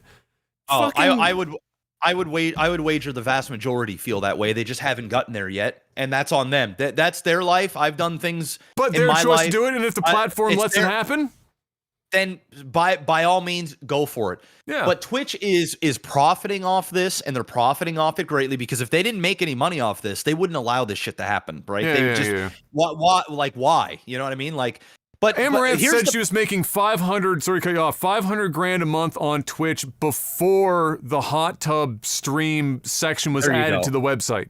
So if just Amaranth by herself $500K, Twitch is making like what, $250 off of her. $1.50. Make it $1.50, right? So, she's getting maxed. So $150K a month. Yeah. Boom, for Twitch, right there. Not including on one person. Revenue, all that shit, right? That's just that, right? So that just tells you, and that's one streamer, right? That's one. That's one. Okay. Yeah. And as the platform gets bigger, these streamers get bigger because the vast majority of the viewers are males, right? They're males. 95%. A lot of them are males. It is what it is. But here's the part here. The thing is, and what upsets me, and I'm going to do my best not to go on a rant about it, is they are very selective on the things that they deem okay and not okay. So, for example, we had remember the whole gambling thing, where it was this big thing where it was like, we don't want, think of the kids, right? So So where was this philosophy of just putting an 18 plus on your stream? For gambling. Oh, for gambling. Oh, but gambling ruins lives. Yes. But so does sex addiction. So does aiding in, a lot of this, there's a lot of female streamers, and they're not all like this, but there's a lot of them and I see it because I watch those stupid fucking clips on the Freshen Out and those stupid fucking YouTube shows where they degrade women and they fucking, they act like I'm a high value man, and you listen to all this fucking nonsense that they do. Those shows are so fucking bad. So, but you can see a lot of these females, and they will tell you that they regret what they've done, that they have escalated. It started with, I'm just looking pretty, and I'm going to get cute little outfits, and I'm going to wear this, and the next thing you know it, I start an OnlyFans. But the OnlyFans, it's no nudity. Okay, well, now it's just titties. Okay, now I've got a plug in my ass. Okay, but this is No, I know what it is. It's crazy, but this is the reality. Yeah, no, I know. Now I'm doing private videos, and I'm getting fucked literally. And now I'm in porn. Now I'm doing porn. Now my boyfriend's involved somehow. But these are the things. And listen, their body, their choice. It doesn't affect me. I'm not a consumer of this stuff. It is what it is. It's their lives. They can do whatever they want. But the part that upsets me is, how can you say that you're trying to protect X amount of people from, say, either gambling or some other, whatever the case may be, and you're going to say, no, well, this isn't safe, and this isn't safe, and that isn't safe, or we got to think about this, but yet you're totally fine with aiding in this type of content? Because let's be real, Adam, and they're not all the female, and this isn't a blanket statement. Not all the female streamers are the ones that have their titties out where their camera's just there. They're not. And there's a ton of attractive streamers. The majority are not. Yeah, that just they know what they're doing. They're playing to their audience. They're a little flirtatious. They don't want to tell you they got a boyfriend, or they do these little things, and by all means, go for it. Do your thing. It's innocent. It's whatever it is. But there's a lot that just are either X porn or they're webcam girls, and that the circle is going in. Think about it. If you're a webcam girl before Twitch, okay, and there's tons of webcam girls that left those webcam sites and have come to Twitch, and I don't blame them. Make more money. I would too. They're making infinitely more money, and they can do less. They actually. Then that could be a counter argument where they're like, okay, well, Jeff, maybe Twitch is allowing people to get out of those really toxic situations and come into one that's a little bit more softer. You know what I mean? And it gives them an opportunity. Sure, I'll listen to every argument there is, but it doesn't change the fact that, think about it, if you're one of those cam girls and you're talking to other cam girls about how much money you make and the advertising things that you can do and the Instagram posts and funnel, but now you can go on Twitch where there are millions of people all the time, and there's new signups all the time, and there's easy ways to make money. And guess what? You can still have your OnlyFans or your Fansly links, your link tree pinned, boom, right there. And they were like, well, you can't put that stuff directly in the or in the section of your stream underneath with panels, but you can pin it on your chat and just have it there and tell people to go over to your OnlyFans account, where if they want to get in, if they want to get more, they can get more. Or you just make your own website and point to a website that's not a link tree. Exactly. Let's just be real. Exactly, dude. Yeah. The issue that I have, and I've already said this, is they're selective.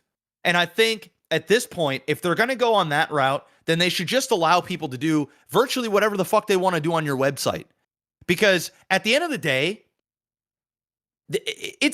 I'm going to be honest, it's a joke. It's a fucking joke, bro. You go on Twitch and you see somebody with their fucking D-cup titties sitting there and they're doing nothing. They're literally, they're just sitting there and there's a mirror showing their ass cheeks. And all they're doing is they got sub goals and like, yeah. And then when they clap, they hit their tits so that they smack and make a noise. It's fucking, it's bottom of the barrel. It's beneath Twitch. And I really wish that they would just say, you know what, guys? We're all for female empowerment, and we're all for you feeling sexy, and we're all for you doing the things that you want to do, but there's a line in the sand. And we don't partake in softcore porn. I'm sorry. And call it what it is. Don't call it artistic nudity. Call it what it is. Because when you're funneling this stuff for your porn, this is what you're doing. And, just, take a stand. Take a stand. You're owned by Amazon. You don't need this. You don't.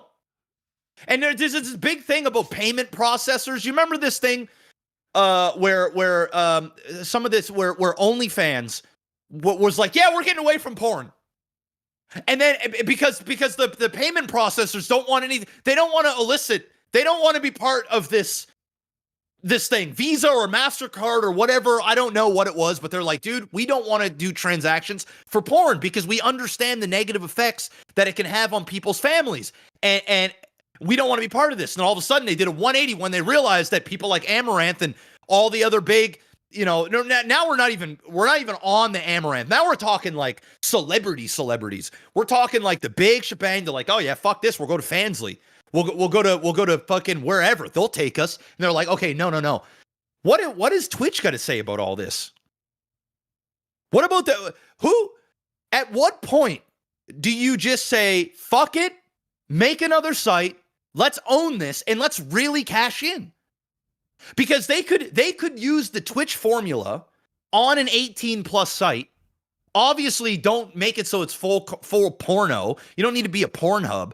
But if you want to make a cam girl site or a cam guy site or whatever, and you direct them off to wherever, I'd be for that, dude. I wouldn't hate on that. I'd be like, you know what, man? It's better than on Twitch. It's better than here. So I'm not a fan of any of this stuff. And I could go hard in the paint. And there's a lot of things I want to say that I'm not going to say. But I think it's beneath Twitch, and I think it's an embarrassment. And I think the CEO of Twitch needs to look in the mirror and needs to say, hey, is this what we really want? Because the honest answer is, for the vast majority of streamers out there, we don't want this on our platform. We don't. We just don't. And I think the only people that really want it on there are the people that are doing it and the people that are consuming it. And there will be the minority that'll be like, yeah, fuck it. Who cares? It doesn't really affect me. And I'm in that camp, honestly, because it doesn't really affect me. But if you're asking for my opinion, I'll give it to you. I don't like it. And I think it's pathetic, honestly, because there are websites that just cater to that type of content. And you're indoctrinating all of these young kids and grown men to partake in all of this stuff. Where was that same outrage for the gambling? Do you not remember when fucking Pokimane was like, oh, fucking gambling's horrible. Get it off. And of course, Twitch is like, oh, we can't upset Pokimane. Oh, let's just get rid of it because she said so. And her group of friends. Oh, get rid of it. Where's the same argument for all this sex shit? Where is her stance on all of this?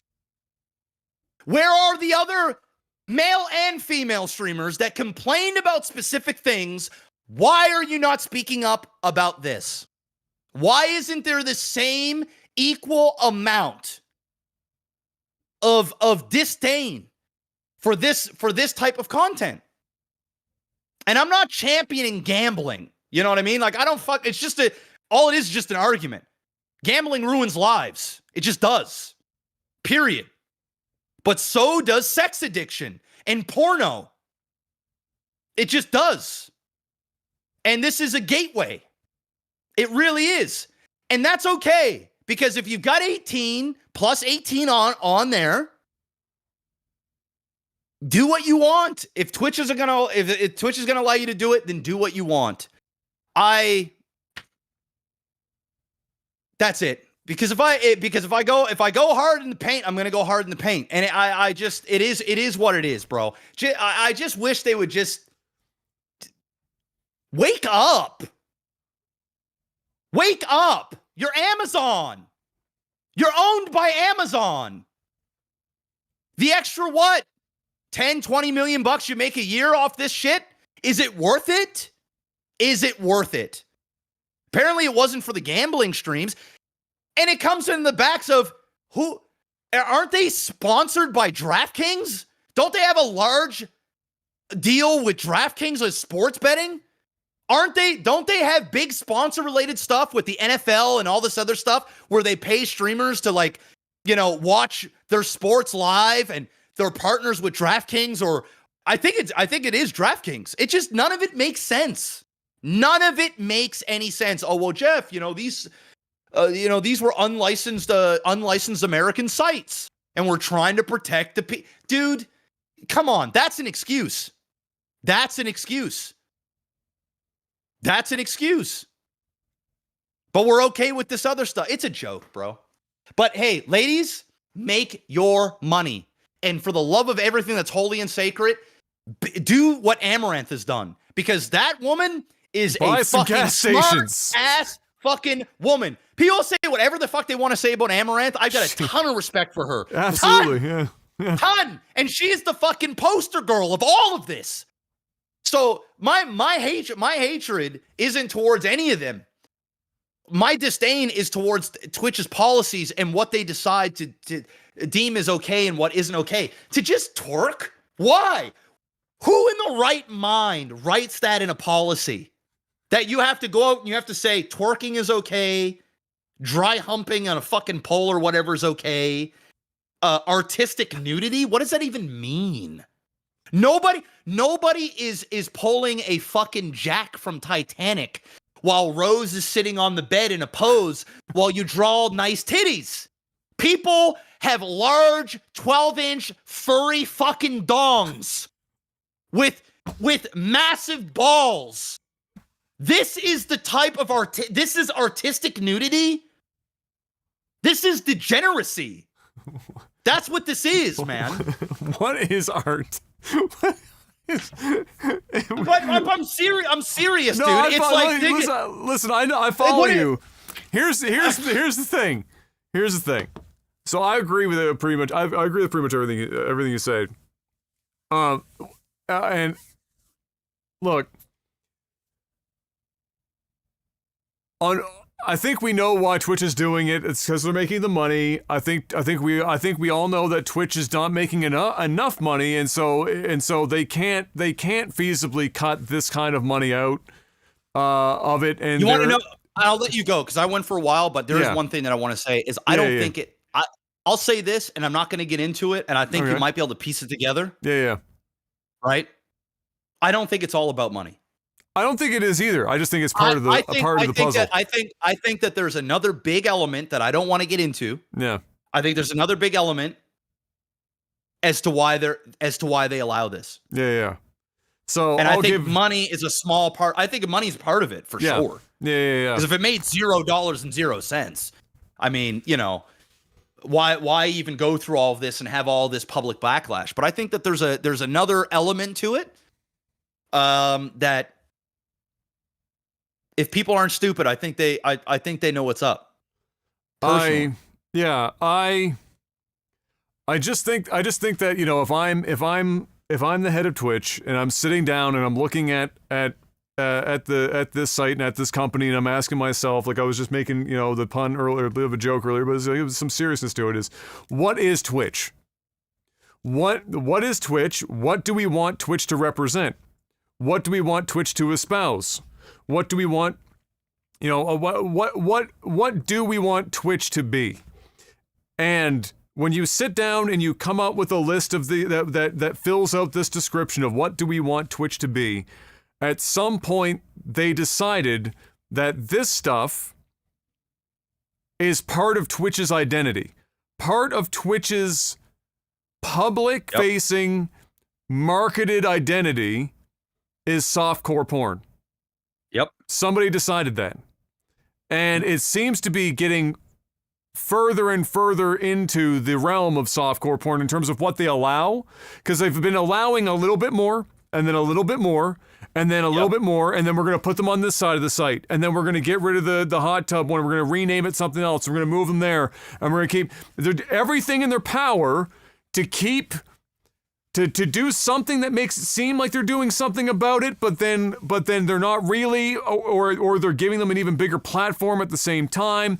And so they decided that part of Twitch's actual honest-to-God marketed corporate identity and public image was softcore porn.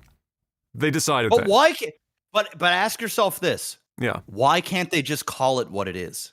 Well, here's where I get annoyed by it, and what you're talking about as well, is that what bothers me about some of this are questions that like Twitch would ask, like, well, what is artistic nudity versus just nudity? What is pornographic versus not pornographic?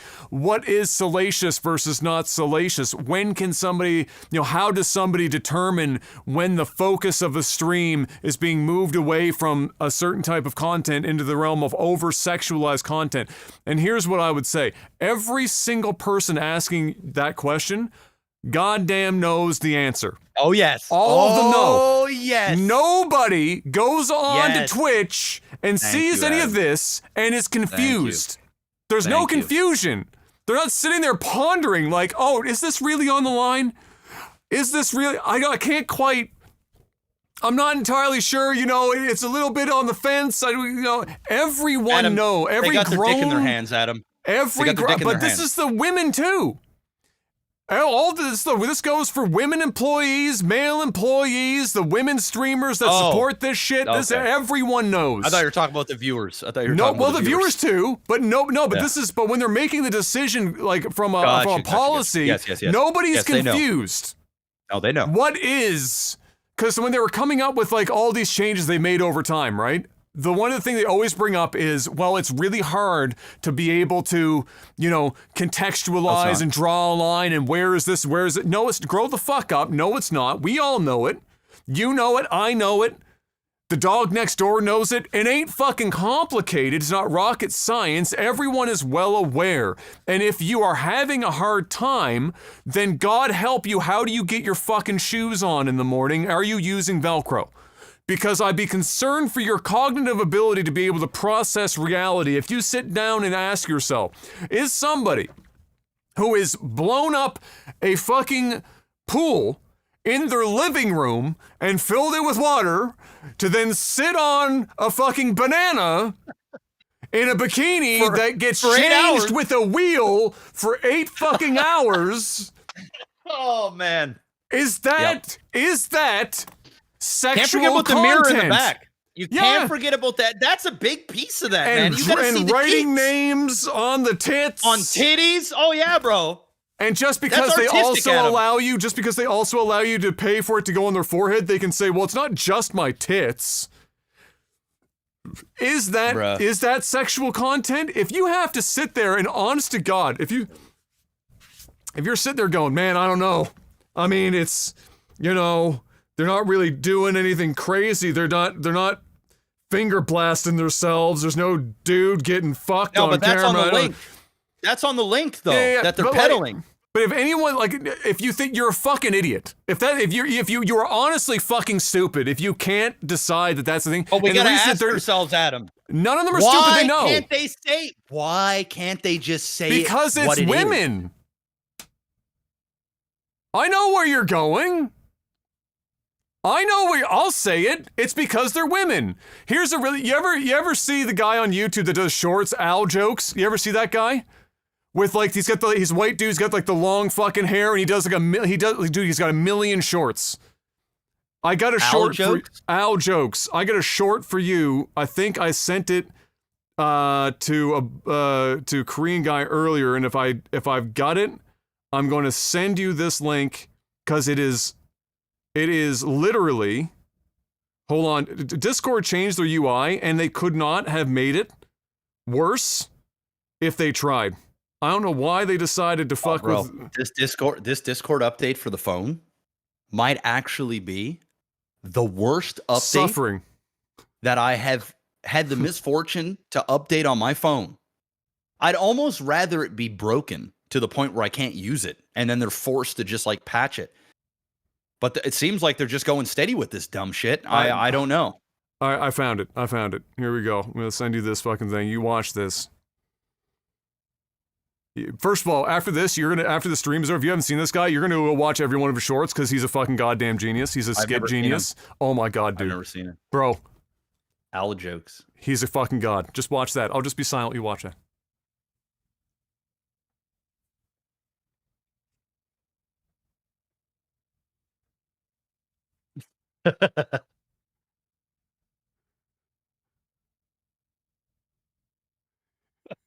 What the fuck?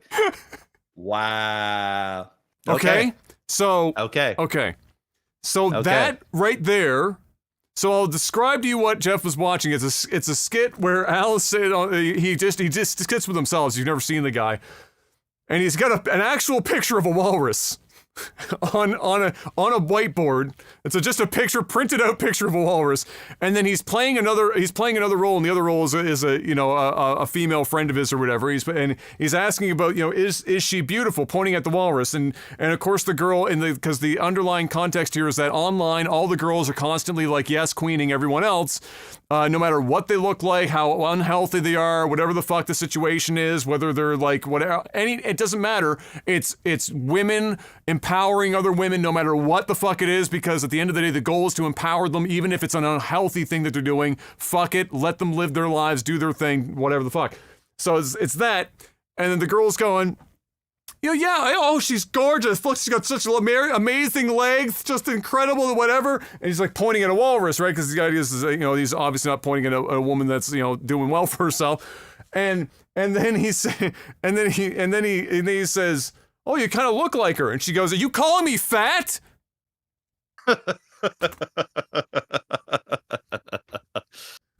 So. The reason why it's not happening is because it's women, and for them right now they're walking a tightrope between not doing anything or doing very little and slowly merging it in and taking the flack from that, which is a relatively large amount of flack, but it's not nearly as much a flack that you get if you were to remove it outright, because the immediate outcry would be, what do you have against sex workers? What do you have against women owning their bodies and owning and owning the situation and do whatever? Like, what do you have against it that you're getting rid of it from your website? What do you had it for so long, now all of a sudden it's gone, and that will be way worse than the backlash they're getting for not doing it. And nobody is confused. Literally nobody is confused as to what on Twitch is specifically sexualized content for the sake of selling sex and what isn't. Nobody. Dude, do you remember being let's say 13 years old? It's been a while, Okay. but yeah.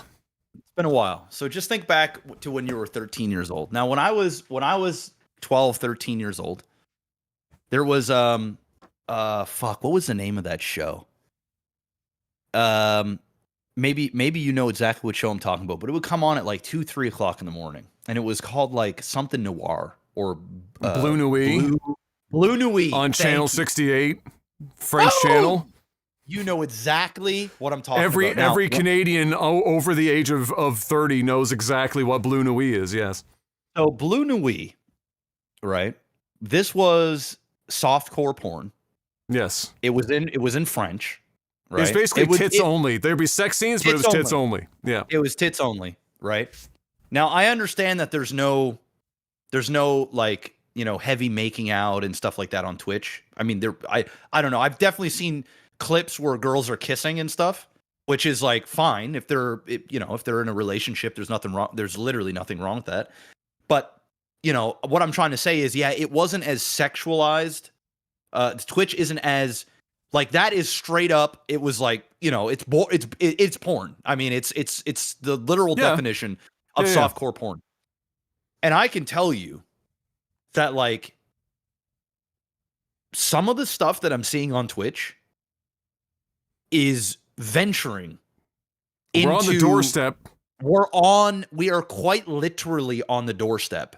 And the thing is if you click a link tree, you're in the house. And we're talking like you are They're right there. advertising on the front porch, and then all the fun happens when you walk through the door. It's like being in Amsterdam, right? And you're walking down the street, red light district. Brothel. Yeah, the red light districts, and there's brothels all over the place. And then you're looking up, and there's women telling you to come in. They're flashing you. They're wearing something. Come on in. Just what's the worst that could happen? Come on in. Right? It is what you just said. And I truly believe not all of these female streamers are there are some that are definitely pushing the fucking envelope, right? And the more you push it, the more viewers you get, the more money you get. I understand that. But I would border saying that it's basically at this point, people are what I envision the same way that we used to search for that type of content as a 13-year-old that just wanted to see some titties. Oh, yeah. This is the same thing, but en masse. And way more readily accessible. 24/7, and it's there. We had to wait until 2 in the morning, turn the volume down. 68 was not standard cable, but it would come over air, so it was mostly white noise. So you were just like squinting through the white noise, trying to see. And it was in French, so you didn't understand a fucking thing that they were saying. And then you'd see like half of 1/4 of a nipple from the side, and at 13 you were like, let's go! Oh, yes! Let's go! Yes! This is, I mean, we are venturing. This is pretty, that's where, so like exactly what you're saying. Why not just call it what it is? Right. And it is what it is. It just own it.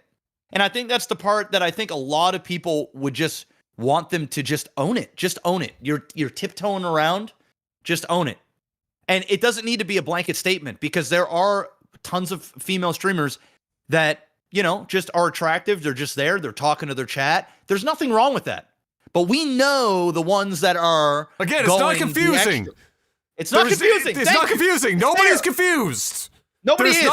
It's not a fine line. It's a well-defined football field sized line between what is unsexualized on Twitch and what is not, or what is.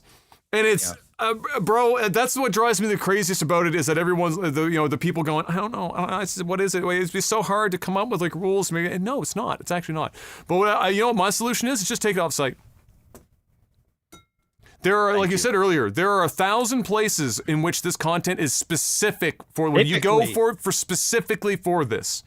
It's there. In fact, they're already on it. They're just using Twitch as a platform to advertise the places where it's actually fully intended for that content. They're just using it as the half step there because it's the closest thing to free advertising that you can get to push yourself further above on platforms like OnlyFans. So, and if you're that strong about it, you want to do a blanket, then ban everything that you're not comfortable with. Ban the gambling. Yes. Ban the webcam stuff. Get back to, you want to actually have some artistic stuff, then get back to that shit. Yeah. Because the real artists under art are buried under 15 pairs of titties. Yeah. And it's not right. And they're everywhere. They're everywhere. It's not even just one category, bro. They're everywhere. So, like, just get rid of it all. If you're not happy with the gambling, right? Oh, what is it? You're not happy with the slots? Oh, but the slots are still okay, just not from certain sites. What about the sports betting? Sports betting is infinitely a bigger pandemic. What's the word I'm looking for? Fucking not pandemic, but epidemic. Thank you. It's much more of an epidemic than the VLC machines. Get rid of it. If you have that much of a stance, if it's that much of a problem, just remove it all. Just get back to the innocence. The whatever the hell Twitch was, then just get back to that. I'm not even saying just ban the webcam chicks. Just get rid of all of the bad stuff, or allow it all to happen.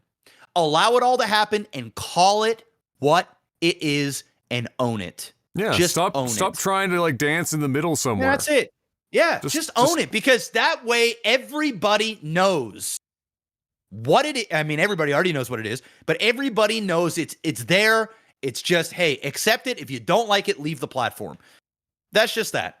I just think they should just make a separate site, to be honest. But then again, if they did that, then that would mean that they're going all in on that, and it makes it look like it's their focus and that they're really, they're really promoting this stuff and they really want to capitalize on sex work, when in reality, they still kind of are. Like, what is, like, what I would ask the CEO is, what is your end game? What is the end game for this? What is your goal? What is the goal with playing this game of inches and millimeters?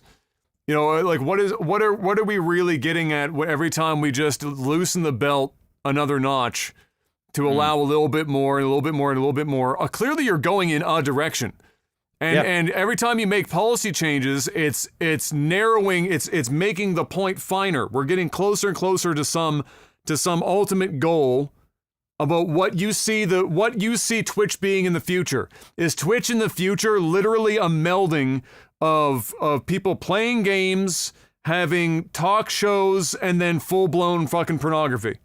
Is that what, like, is Twitch just a catch-all video platform now that flirts with policies that perhaps YouTube won't?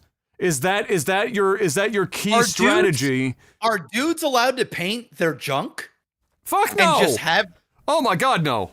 But Jesus. Like, but just think about how ridiculous. Like, but you know what I mean? Yeah. Like, if I were right now to get in a Santa outfit, but paint my whole body with red and white paint. Yeah.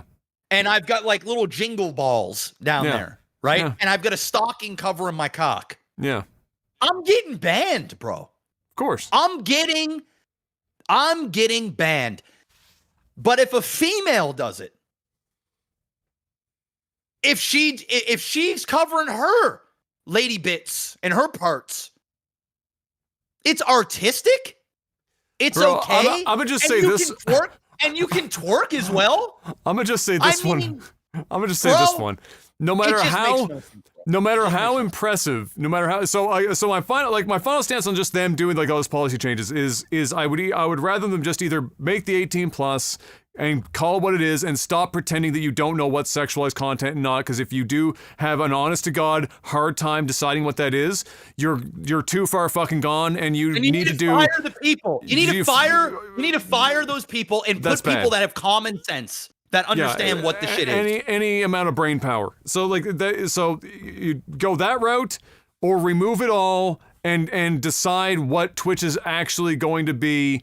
And make a decision that you're not going to try to police it into the ground, but instead just say, you know what, we're not confused. There are places you can go to do exactly what you're doing. Nobody is confused about what you're doing on this platform. You're pushing it to other platforms where you're making more of your money anyway, doing much more, saucy shit than you're able to do here. We get what you're doing. We appreciate that you wanted to use the platform, but we've made the decision that that's not what we want Twitch to be going into the future, and we don't want to continue to have this constant battle where we change the policy, because this is what's happening right now. Made the policy change, and the next day, not even the outrage, but the next day, the same group of people wakes up and go, here's my new line. How can I push that line a little further? Where is the line really? Because this is the new written stuff, but what if I do this? Is that over the line or not? And then they go out on stream and they find with a new line. The recent line was the bare chest, oiled up titties, camera cut off the nipples. That was the line. That's crazy, bro. It's crazy. That was the line. Or like the pretend to be finger blasting yourself off camera but trying not to get caught about it. We found a line. But now we got some new policy changes in place. Got some twerking, some poles, some artistic fucking furry titties and pussy. And now we got to find a new line. Where's the line? How much cum can I draw before it's too far? And the CEO of Twitch says that's too much jizz. We got to back off on the fucking white sauce. That's too much. You can only have 3 squirts and you're done. You It's just can't. I'm embarrassing, not. I'm bro. not asking you to fire blanks out here, but we need to fucking pull it back a little bit. Let's get a little less crazy. Like where? Yeah. Like, and that's what they wake up. They're gonna find the new line. And so that's what's happening right now on the site, guaranteed. You go and look, there are people trying to find where the line is. And within the 100. next 2 weeks to a month, at best, we are going to have small provisions to this fucking new policy, or there's going to be new fresh bans coming in from people who are trying to fucking push the line and found it and crossed it. And then we're going to, in another 6-9 months' time, be back here where they go, new policy changes. Now we're allowing this. I'm teabagging people again, bro. I'm bringing it back. Oh, do it. I'm bringing it back because, bro, I can't teabag a piece of paper with a username on it. Dude, I'm not even making. I'm not making up this next part. Oh yeah. I had a thing called story time. Do you remember that? Yeah. So I had a story time. Yeah. And I do believe I was telling a story either about me losing my virginity or something like along those lines, but I had drawn in stick figures. Yeah. Like stick figure titties. Like I put 2 circles and 2 dots. Yeah.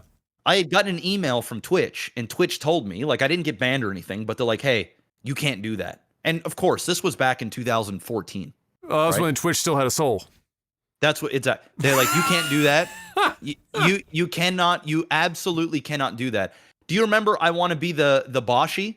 So when they made the game for me, right? I Want to Be the boss. There was that scene where they had the dicks that were all over the place. Yeah. Once again, I was told by staff that you cannot have that up there on the screen. You can now. But here we are in 2023, almost 2024, and we have quite literally done a complete 180 and some. How? How did we get here? I don't know. We'll end this conversation, and I will tell you this, and I'll make it very clear. I have no problem with any female streamer that takes advantage of this. No. That does what she wants to do, and a male streamer. I don't know. Yeah. I just don't see many of them. I'm not hating on them. Make your money. Invest your money. Be smart about it. And, exploit this while you can, I guess, if this is the route that you want to go. My issue is with the inconsistencies of Twitch's policies, and they're picking and choosing what is right, what is wrong. They're picking and choosing who's getting axed, and it typically has to do with stream numbers and how famous you are. And it is very heavily skewed towards female, yet the men on the site have literally no leeway as to what they can and cannot do. One dick shows up on Twitch, that motherfucker is gone. He's getting banned. It's that simple. I can't wait to see the first person that paints their cock. I'll tune in for it. And I'm straight as they come. I'll tune in for it. And I'll fucking have a big shit grin on my face to see what actually happens. Today we're doing an elephant. Dude, I would absolutely love it if some of these dude porn stars or the guys that do the webcam stuff came over to Twitch, did the same thing, 18 plus, have their link tree there, and they just got fucking cock swinging. Artistically, of course. Banana hammock. They're wearing, or, you got one of those big fucking black bucks that's got a fucking just a banana hammock. 8-inch soft cock. Yeah. Just sitting wearing tight under boxer briefs, and all you see is a thick line. ASMR, just a thick line. Where he just lifts his dick and balls and drops it on a hard surface with a microphone next to it. I mean, it is. Boom. But hey, he can't change the fact his cock is big. No. Just like how a female can't change the fact that they've gotta got adjust herself, feel comfortable. It just so happened that it hit a fucking table. And I'd like to see what happens, and I would love to see if the dudes are met with the same level of understanding and the same scurrying around the topic on what is right and what is wrong and what is artistic and what isn't. And I would love to see if we get an equal, fair treatment of both sides. Of course, it wouldn't be the same thing. Because people I will don't say know. breasts are different. Breasts are different than a cock and balls. Breasts are different. I'm going to tell you right now, I would much rather, as a man, and I think the majority of men out here that are watching here, and listen, there's always going to be anomalies, right? There's always going to be an outlier, and I get that, and I'm not judging you. I would far rather see somebody's ass, which we see on Twitch 24/7, and their tits over their vagina. Period. I'm not like when you think about it, right? Like, not saying I have anything wrong with a vagina. Yeah, no, I get what you're saying. But visually, it's not the visual that most women sell. They're selling their ass and tits. They're not selling vagina. Correct, bro. Yeah. Correct. So the cock is whatever, right? It's the same thing. No dude is selling cock. No, you know what I mean? Nobody likes the look of dick. Nobody's hideous. gonna like. It's hideous, especially when it's just like soft and it's sitting there, and maybe you're circumcised, maybe you're not. Like, they all look different. Nobody's really interested in that shit. No. But I would love to see a well-endowed dude, thick buck, fucking tight ass boxer briefs, sitting there on webcam with a mirror showing his cheeks, and he's fucking chiseled, bro. Abs. He's on every Mexican's tainted supplement there is. Dick ain't hard, just fucking sitting there. Maybe it is. I don't know. Who's to say? Who's to say? Is it hard? Is it not hard? I don't know. I'm not judging. And just see what happens. I would love to see what happens. I think I know what's gonna happen, but I would love to see what happens. I think it would be a spectacle. I think that there is a market for one or two dudes to come over and be that guy. Sure. I really do. And I think dudes will actually tune in to watch the spectacle. Oh, yeah. To cheer it on. Gotta watch it happen. Go for it. Yeah, just to see it happen. Where's the line? I'm in on that, bro. They're getting one of my views. I'll subscribe, bro. Take my Twitch Prime. Take my Prime. I think the one that kills me the most, I have to be honest, is that no matter how good they are with the paint, and some of them do phenomenal work. They're good. Yeah, they're phenomenal work. But the idea that you're trying to convince anyone that you deciding that the canvas is your tits is not sexual, who are you fooling?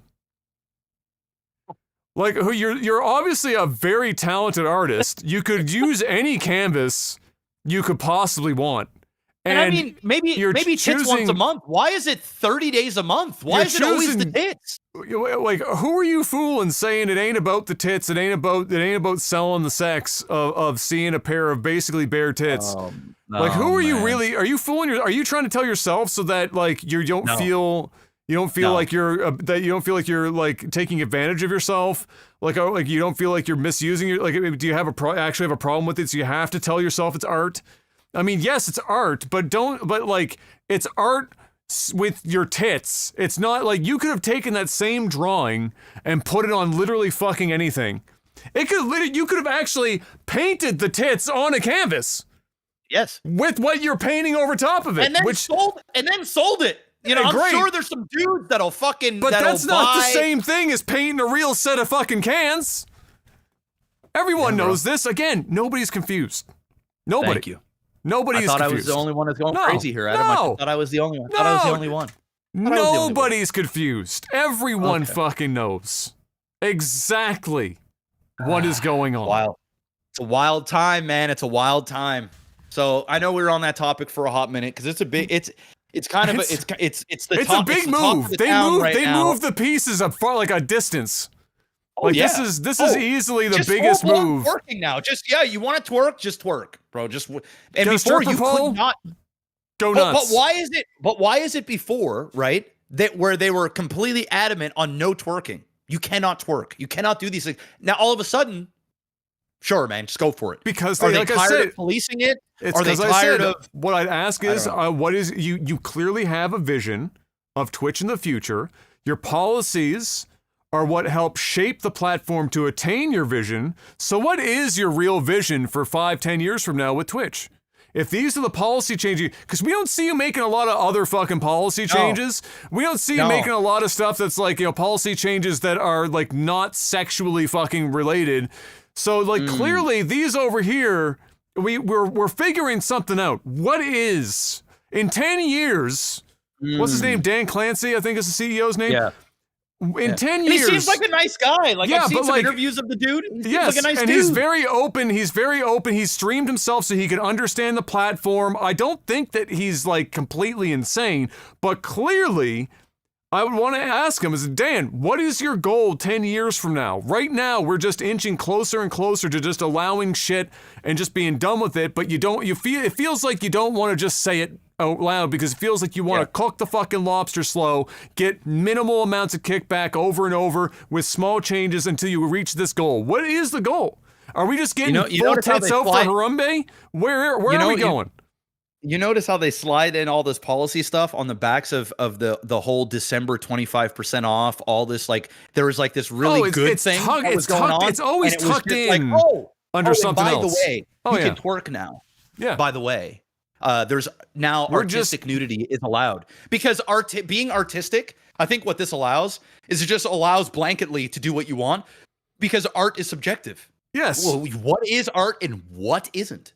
What exactly is it? Art is drawing a cock and balls on my tits.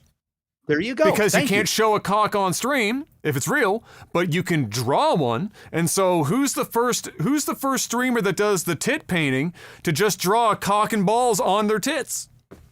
No, we'll find out. We'll find out, Adam. I'm sure we will. There will come a time. But make your paper, ladies. Make your paper. I'm not hating on you. No. I truly am not. Go get it. The best. They're two separate discussions of like the platform and the individual morality. Those are two different discussions. We're discussing the platform side. The morality side of it is a totally different discussion. That's a whole other thing. But from the platform, from the platform and the making your money, dude, you go fucking get her done. At the end of the day, when it comes to the moral stuff, I'll just say it's your body, it's your choice. You do what you want. It is what it is. Exactly. Yeah. You're not hurting me. No. Where am I after that? Oh my God. Oh! So, actual video game stuff to wrap this up before we move on. So, after months of people getting particularly excited for it, the day before launched into early access this week, fell apart, got delisted, and then the studio closed in under a week. All this happened inside of like 5 days. It's crazy. So I'm sure you've probably seen some people talking about this. You might have even seen a couple of people streaming it for the brief time that it was up on Steam. But the day before was a lot of hype. A lot of people had it wishlisted. Tens of thousands of people had this bitch wishlisted. It was touted as being kind of like an MMO multiplayer zombie, whatever the fuck. Kind of an experience, like a survival MMO, thing. A lot of people were excited because of that. It looked like it was going to be quite compelling. Unfortunately, the actual game is not anything like that whatsoever. Like, might as well be a totally different genre. Had a bunch of stock assets, used like AI voiceover. I'm almost positive they used AI voiceover for like the majority, if not all, of the fucking characters. And was a broken pile of dog shit. This is after 5 years of development, so it comes out in early access. Everyone finds out all of these things. They obviously bomb the shit out of it on Steam, and for good reason. And I think the last time I checked earlier today was 22,000 reviews, 15% of which were positive. So it was a strong no from the vast majority of people. And unfortunately, the sales were not strong enough either. And they came out with a thing that said, "Sorry guys, we tried." Nobody believed that. And then they closed the fucking company down. They just closed it down. Said deuces. Steam is doing refunds, and regardless of how long you've played the game, So typically Steam allows you to play a game for under 2 hours and still refund it. This is one of those special cases where they are refunding basically anyone that asks for a refund within a certain window, but it doesn't have to be the 2-hour window that it normally is. And then, yeah, the company's just gone away. They put up a thing on Twitter. They've been posting some odd things here and there, trying to clarify their positions and stuff a little bit. What it seems like to me is they got a company, this is a small company, relatively new, bit off more than they could chew, got people way too fucking excited, couldn't capitalize on it, and then on top of that, I think they ran out of money, or were running out of money, and they forced the game to try and launch early in early access to try and make some more money to keep the development going. And when it hit and everyone just bombed it from fucking orbit, they just backed out and said, nah, just closing it out, paying off debtors with whatever's left over, everyone gets refunds, and fuck this shit, we're out of here. So it was thing. An update is that the company changed its name. They addressed that earlier. I haven't seen any confirmation from a viable source as to whether or not they're just changing the name of the company or whatever. At the end of the day, it ended up just being a shit show, and one of those rare moments where somebody or a developer managed to capture the attention of a lot of fucking people. And then unfortunately, if it wasn't for the fact that everyone's getting refunds, you could call this a scam. Oh yeah. But everyone's getting refunds. So calling it a scam is a bit fucking excessive. I just think they bit off more than they could chew. They fucked it up. They couldn't make good on their promises. They ran out of money. They forced it into early access to try and get more money in to continue working on it. And then it all blew up in their face, and they did not want to have to, they looked at that and said, do we want to try and be No Man's Sky? Nah, we don't get the money or time for that. Peace. And that's kind of what it seems like it's happened. So anyway, that was the only other big piece of video game news this week, that will teach you, as usual, pre-ordering anything, especially from a company that you don't know or hasn't made any games in the past that you're familiar with. It's a bold move. Don't do it. Just wait for the fucking game to come out, because then you'd know. It's dog water. And on that note, it's time for Mr. Black to sell you on something that is definitely not dog water. In fact, it's the tits. Mr. Black, tell the fine folks at home how they can safely browse Twitch so they don't get malware while watching streamers. You can go to NordVPN. First off, head on over to patreon.com/legtv and support us directly there. If you can't, that's okay. Perhaps you are in the market for a VPN, a virtual private network.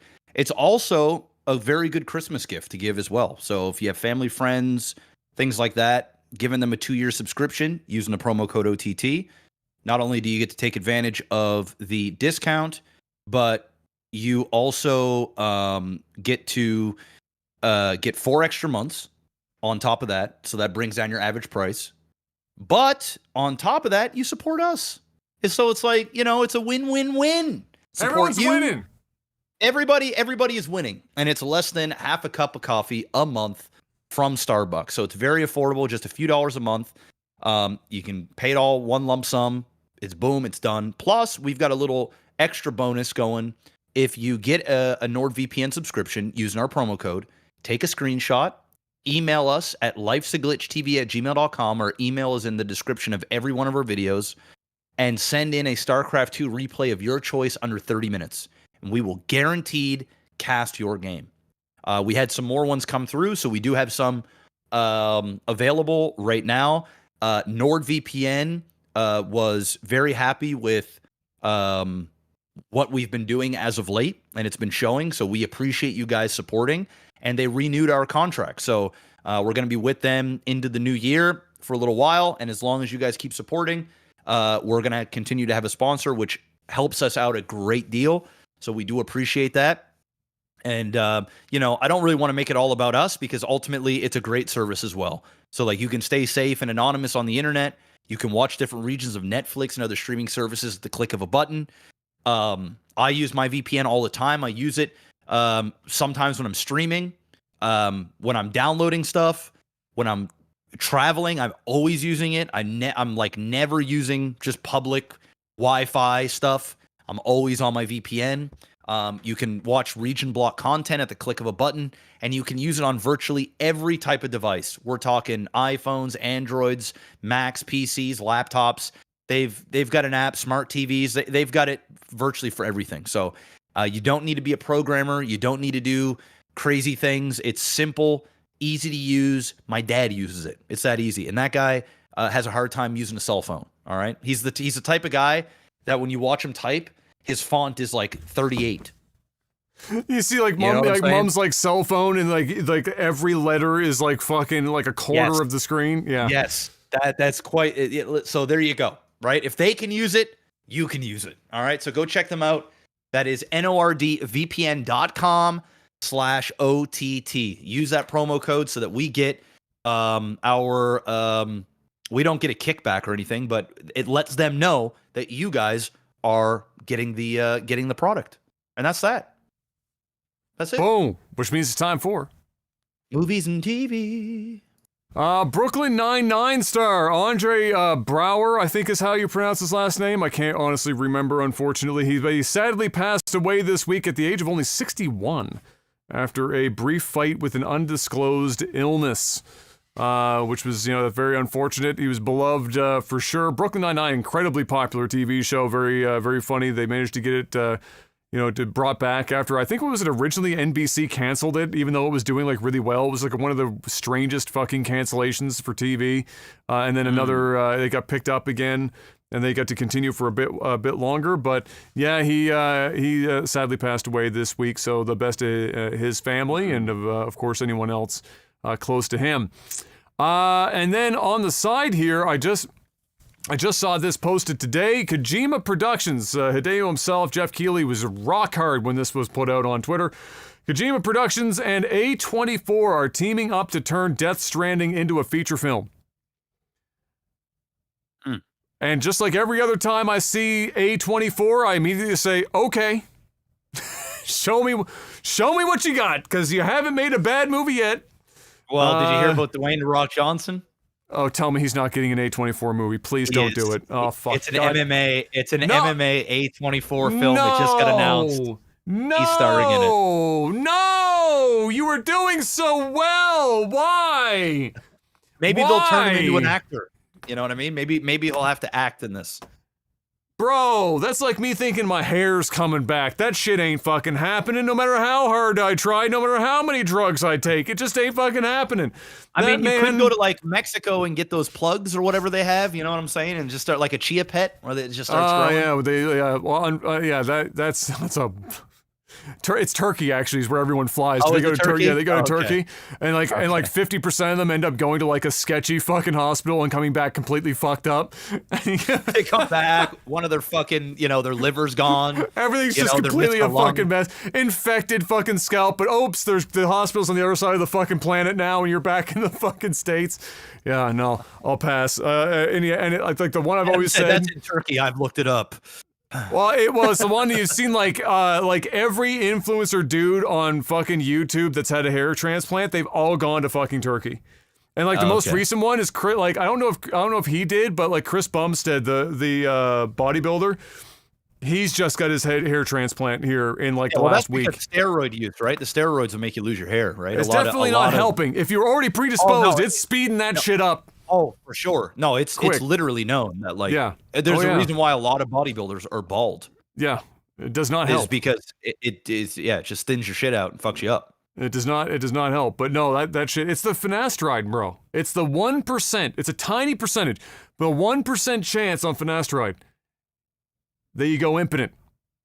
And of that, that's when you're on the pill, and of that, there's a very small percent of men that when they come off the finasteride don't get their shit back working.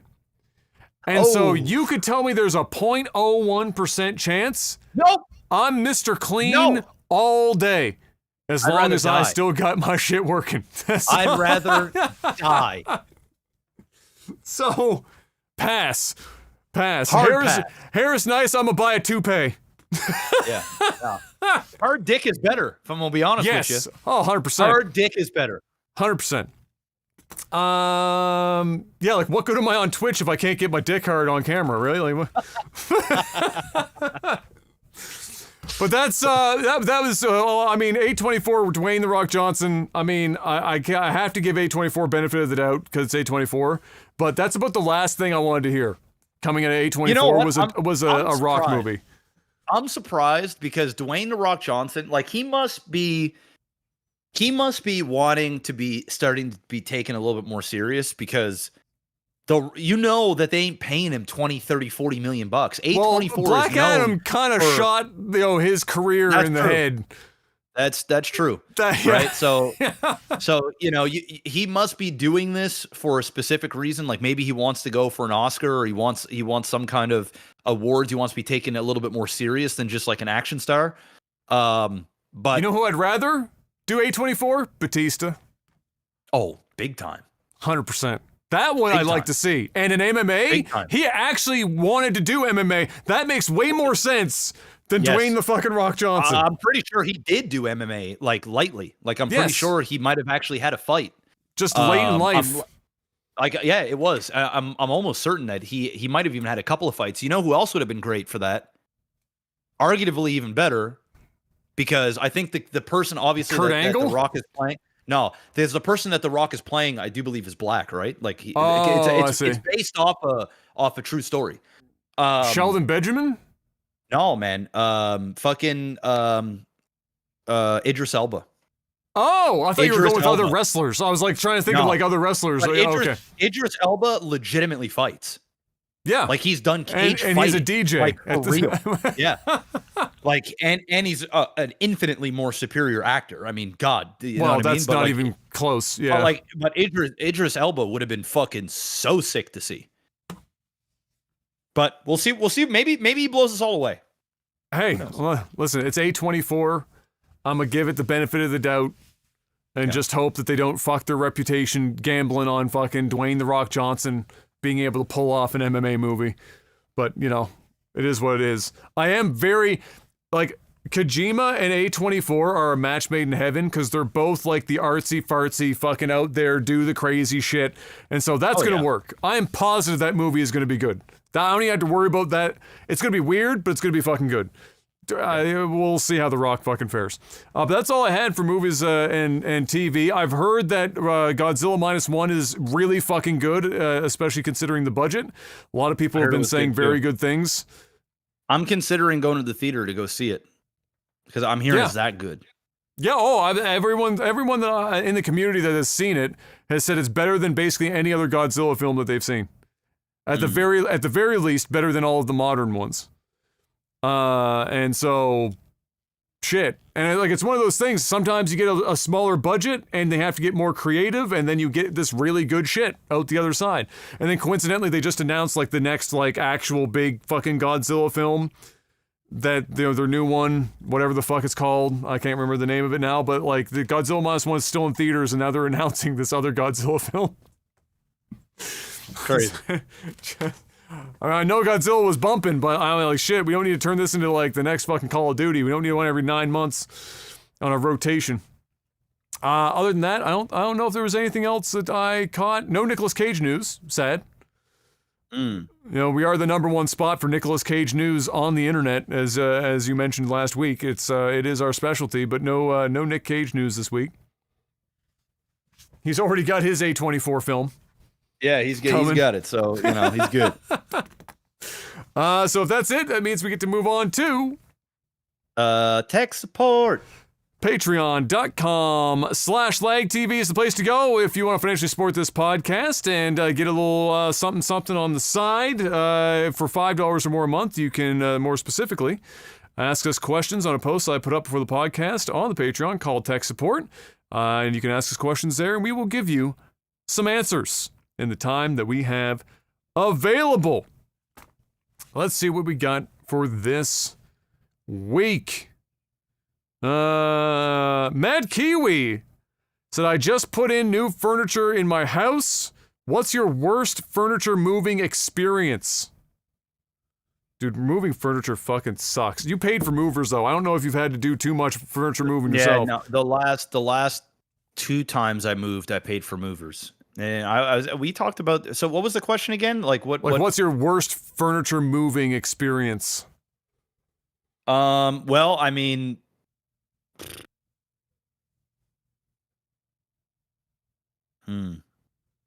I would say for me it was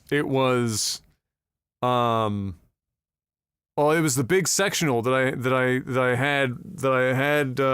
bought when I was living with my buddy there for a year, and he didn't have any furniture at the time. Because literally his house was like fucking, he was living on nothing but a bedroom and a dream.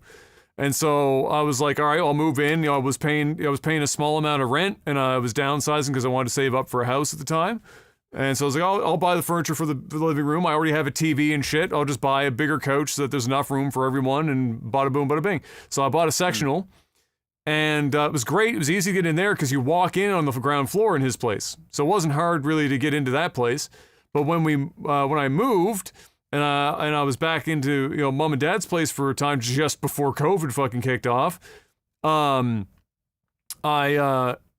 we had the hell of a time because mom and dad's place split entry, and the long part of the sectional was long, and getting it in a door and down the stairs and around the fucking corner was basically impossible. We put holes in walls.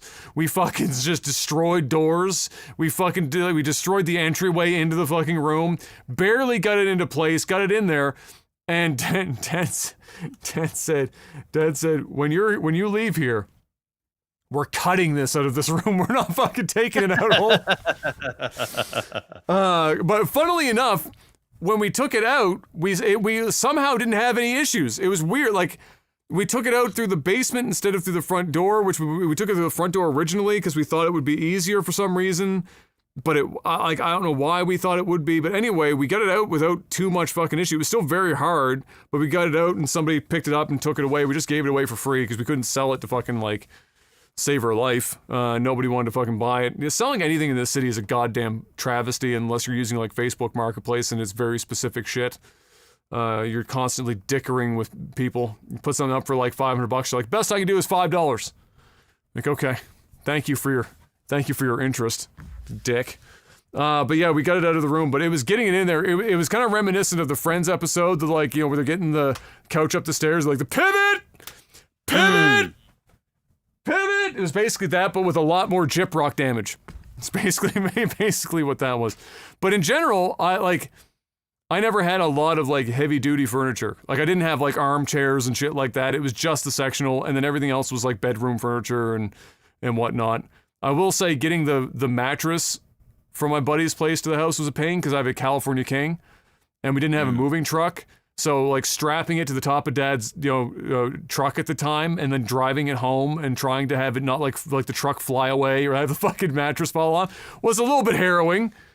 But we made it happen. But nothing too crazy. I would say that's pretty much it. It is a pain in the ass, though. I mean, there is no moving sucks ass. I would say the worst part about moving is not knowing how much shit you have until you have to move.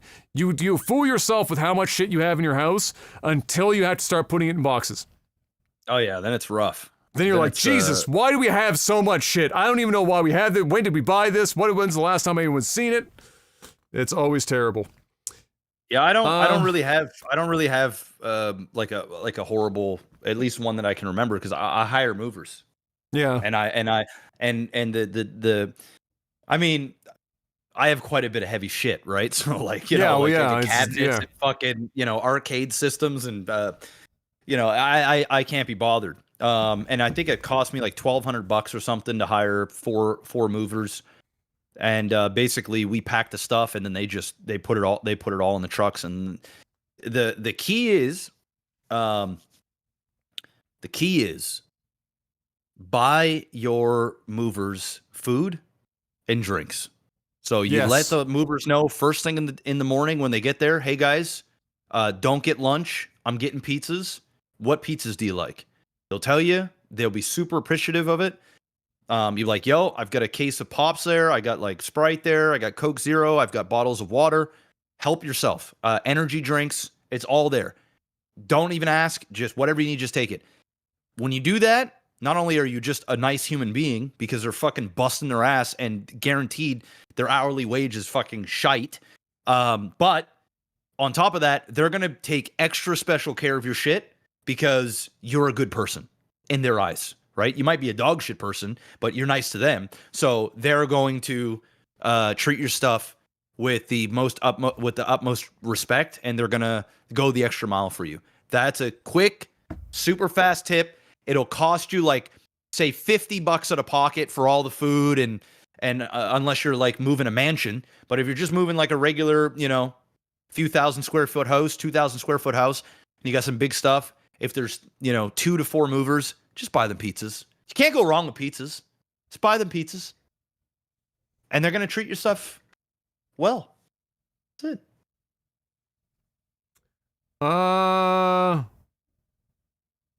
Also, just buy yourself pizza during a move. They do that too. I mean, that's the thing. You get to eat it too. It's the move food is pizza. Mm-hmm. Just eat pizza. Mm. Now I want pizza. Question for both of you. Oh, first of all, this comes in from Zonix. It said, finally got a notification from Patreon. The app sucks. We know. That's the secret. They all suck. Yep. I got my merch about a month ago in Calgary, so thank you very much. It looks great. Well, that's good to know that they're making their way out there. It only cost us $700 to send that to you, so I hope you enjoy it. Question for both of you. How did you handle the business side of Lag TV? Was it always split 50-50, or is it its own company? It's always been 50-50. It's not, we never incorporated. It never really made enough money to make sense to incorporate. There was maybe a small window in like 2013. Like a year period. Yeah, that on paper it might have made sense for that 1 year. Yeah, otherwise, but when you split it though, then it doesn't make sense. Yeah, you know exactly. What I mean? That's the thing, right? So for it every just adds dollar, a lot of paperwork.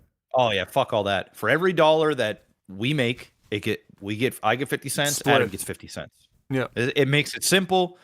He puts in effort, I put in effort, and that's that. Yep. No, that was as complicated as it was. It's the easiest way of doing it. Yeah. And it really was like 1 year where maybe incorporating would have saved us a couple of dollars on the tax end. But we're like, you really, if you've got 2 people involved, if it's one person, like you hit, let's say your business hits, you're averaging on the low end and $80,000 a year. Incorporate if you're one person. You need to double that if you're 2.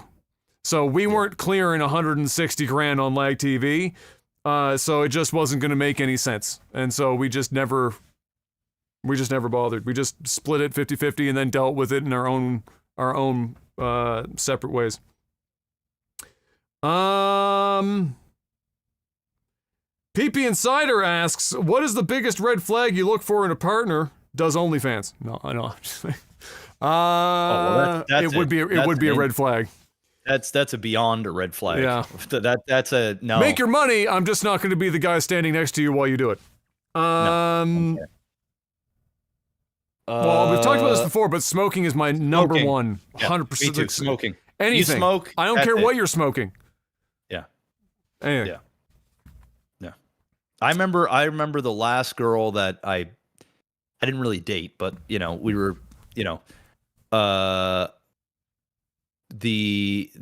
when I say the last girl that smoked, right? Yeah. So this was like fucking a long time ago. Oh my God, bro. I was like, what, 19, something like that. I was young buck. Yeah, dude, I remember, I remember being around her and all I could smell was fucking cigarette. Kayla smoked when we first. Yes, she did. Yeah, for a short time, and I screamed at her for it the whole fucking time. Yeah. And I personally just think she smoked because her friend smoked and her friend was a bad influence. Oh yeah. And at one point I was young, so I was like, okay, like I just wanted to hook up with her and stuff. So like it was like, okay, I'm not really dating her. But once we got serious, I'm like, this is unattractive. Like I don't like this at all. Like I don't think it's gonna work if and she just dropped it. She's like, I don't need it. I just do it, just whatever. And she wasn't like a chain smoker. It was like more of a social at smoker. A party or something, social smoker, right? Yeah. So it's definitely that is definitely, I wouldn't even say it's a red flag, because like red flags are basically like, oh, there's something to be, because there's tons of smokers out there that are perfectly normal people. They just smoke. You know Well, what I mean? Like, red flag it's from like the drinking. yeah, that's not really a red flag. That's more like just a preference for than Yeah, a it's a red flag. preference. So like a red flag, if we want to get more specific about red flags, it would be like a good one for me is if you're not a family person. That's a red flag for me. That's a red flag. That's not a preference. That's just an outright. If you, even if you're coming from like a place where your family's not so hot, if you're not somebody that values family, that's a red flag for me. And so I just that's a no go. Or another big red flag for me is if you're not independent. I don't mean from a monetary perspective, but if you need me to be there 24 hours a day, 7 days a week, you have like attachment issues or something, like you like it has to like to the point where if I decide to do something for a period of time and it's not with you, like I'm just going out with some friends, or if I'm just by myself in a room somewhere else in the house and you can't just like do something of yourself, your own hobby, your own whatever, like if you have to be with me all the time, it's a red flag. Yeah. All right, I got a red flag, and I don't mean this with any disrespect.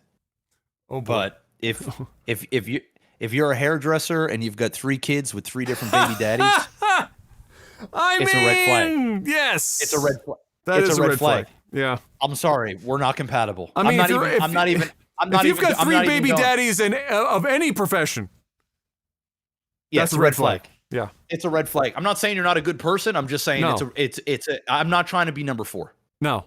I'm just not trying to be number 4. No. I'm not trying to be number 4. It's a red flag. Let's see. I'll answer this one for Seth. Casual gamer here. I have an i7-12700H and an RTX 3070. Do I have a pressing need to upgrade? No.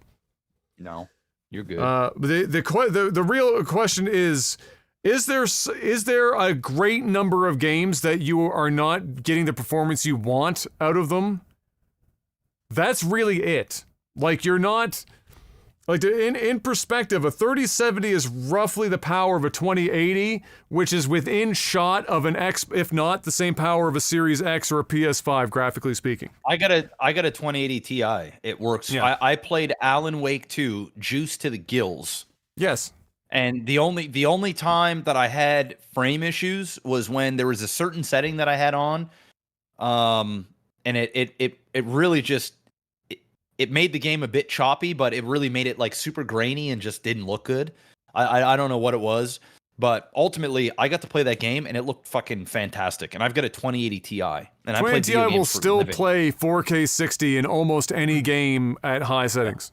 The reality is that you know the graphics cards have gotten a lot stronger, but unless you're somebody that's like playing 1440p Warzone and you desperately need 240 frames a fucking second, if you're playing 1080, 1440, 4K 60, you 3070, you're good. Let's just say if you're maxed the fuck out. Like you're playing, say Grand Theft Auto 6 comes out, right? Which, you know, for PC is we're years out. Yeah. We're years out, right?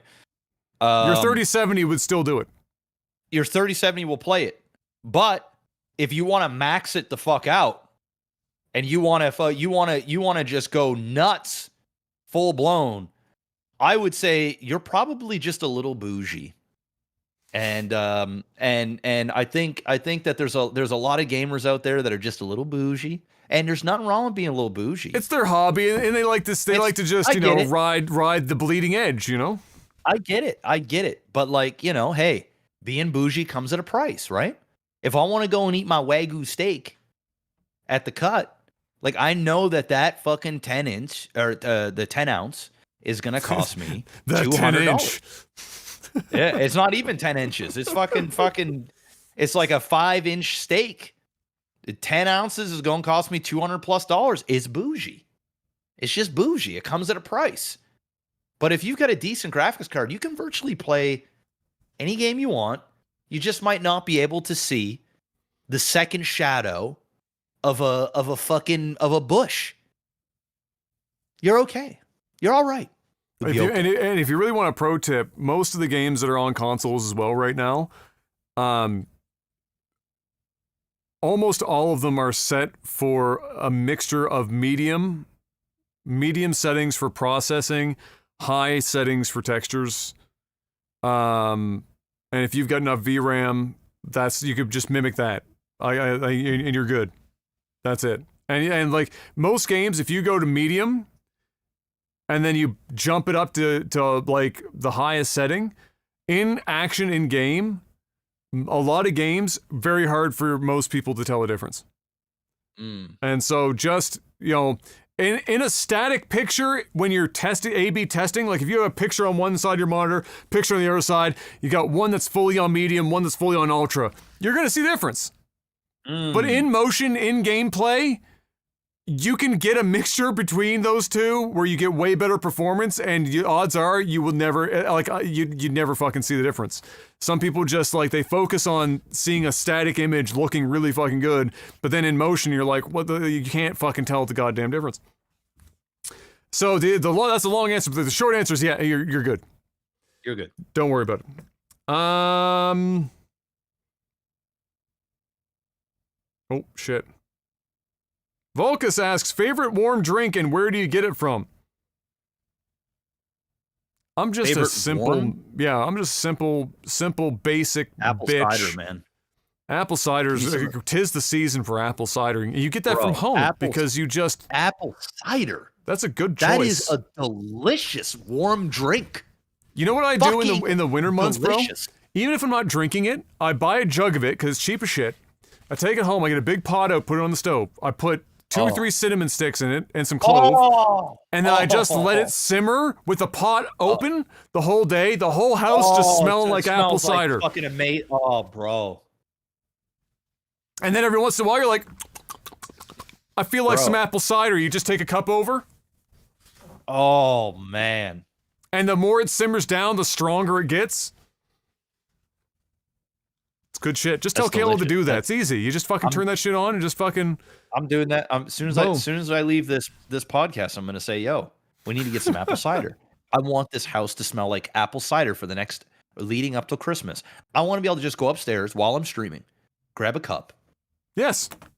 And come downstairs and have a nice appley, cinnamony. So if you've never had it before, so Dapbeard's saying he's never had it before because Dapbeard has literally had nothing but air and rice for his whole fucking life. So apple cider is basically it is apple juice, but it's a lot more pulpy, and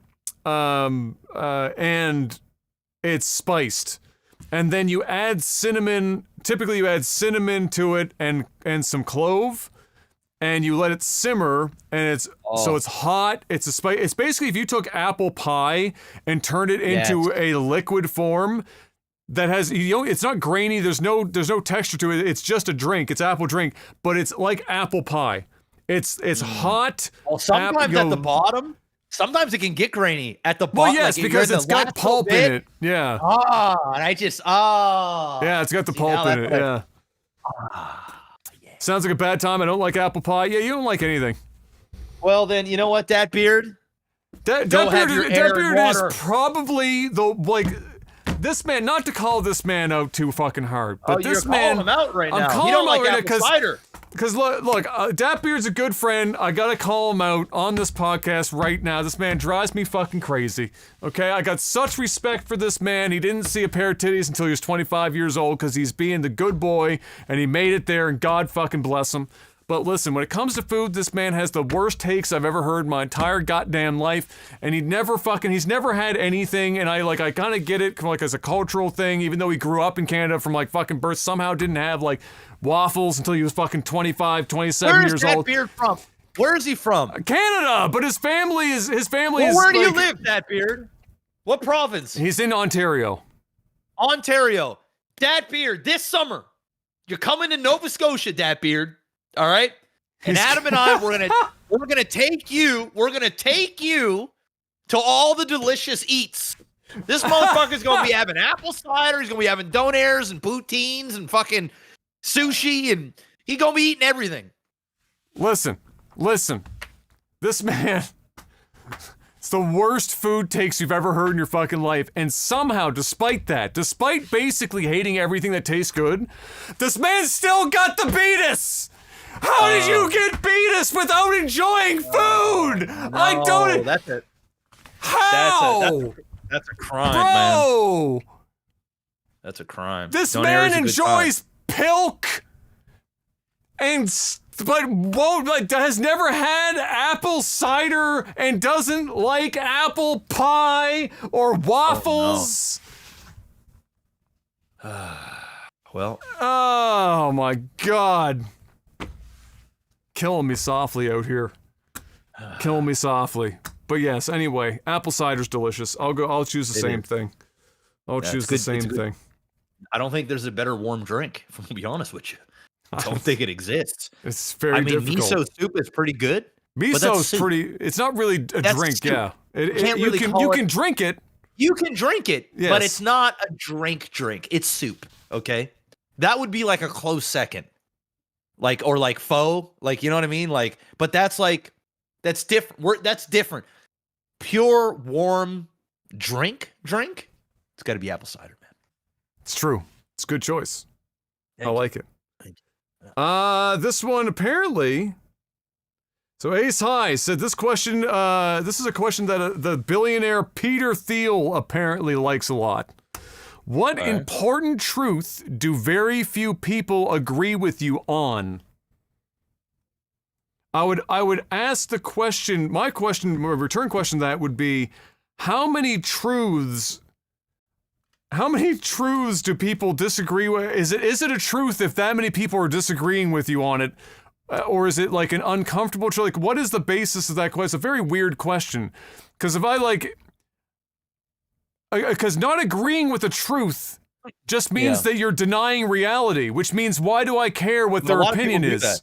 Yeah, but a lot of people do that though. No, I know, but then why do we care about those people's opinions? Like, if somebody's going to argue with me about, do I think the Earth is flat? Well, no, we've long since passed that many times over. Be careful, Adam. You might upset the flat earthers. Well, I hope I do.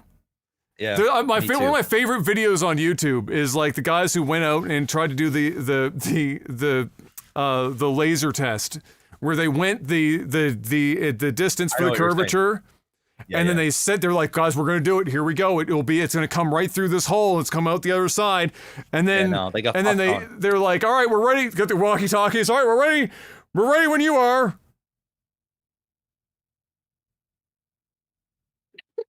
Yeah, we're ready. We're ready. We're ready. Are you doing it? Yeah, we've been doing it for like the last 30 seconds. What are you talking? Can you see it? You're like, rip. And then the guy like raised raised.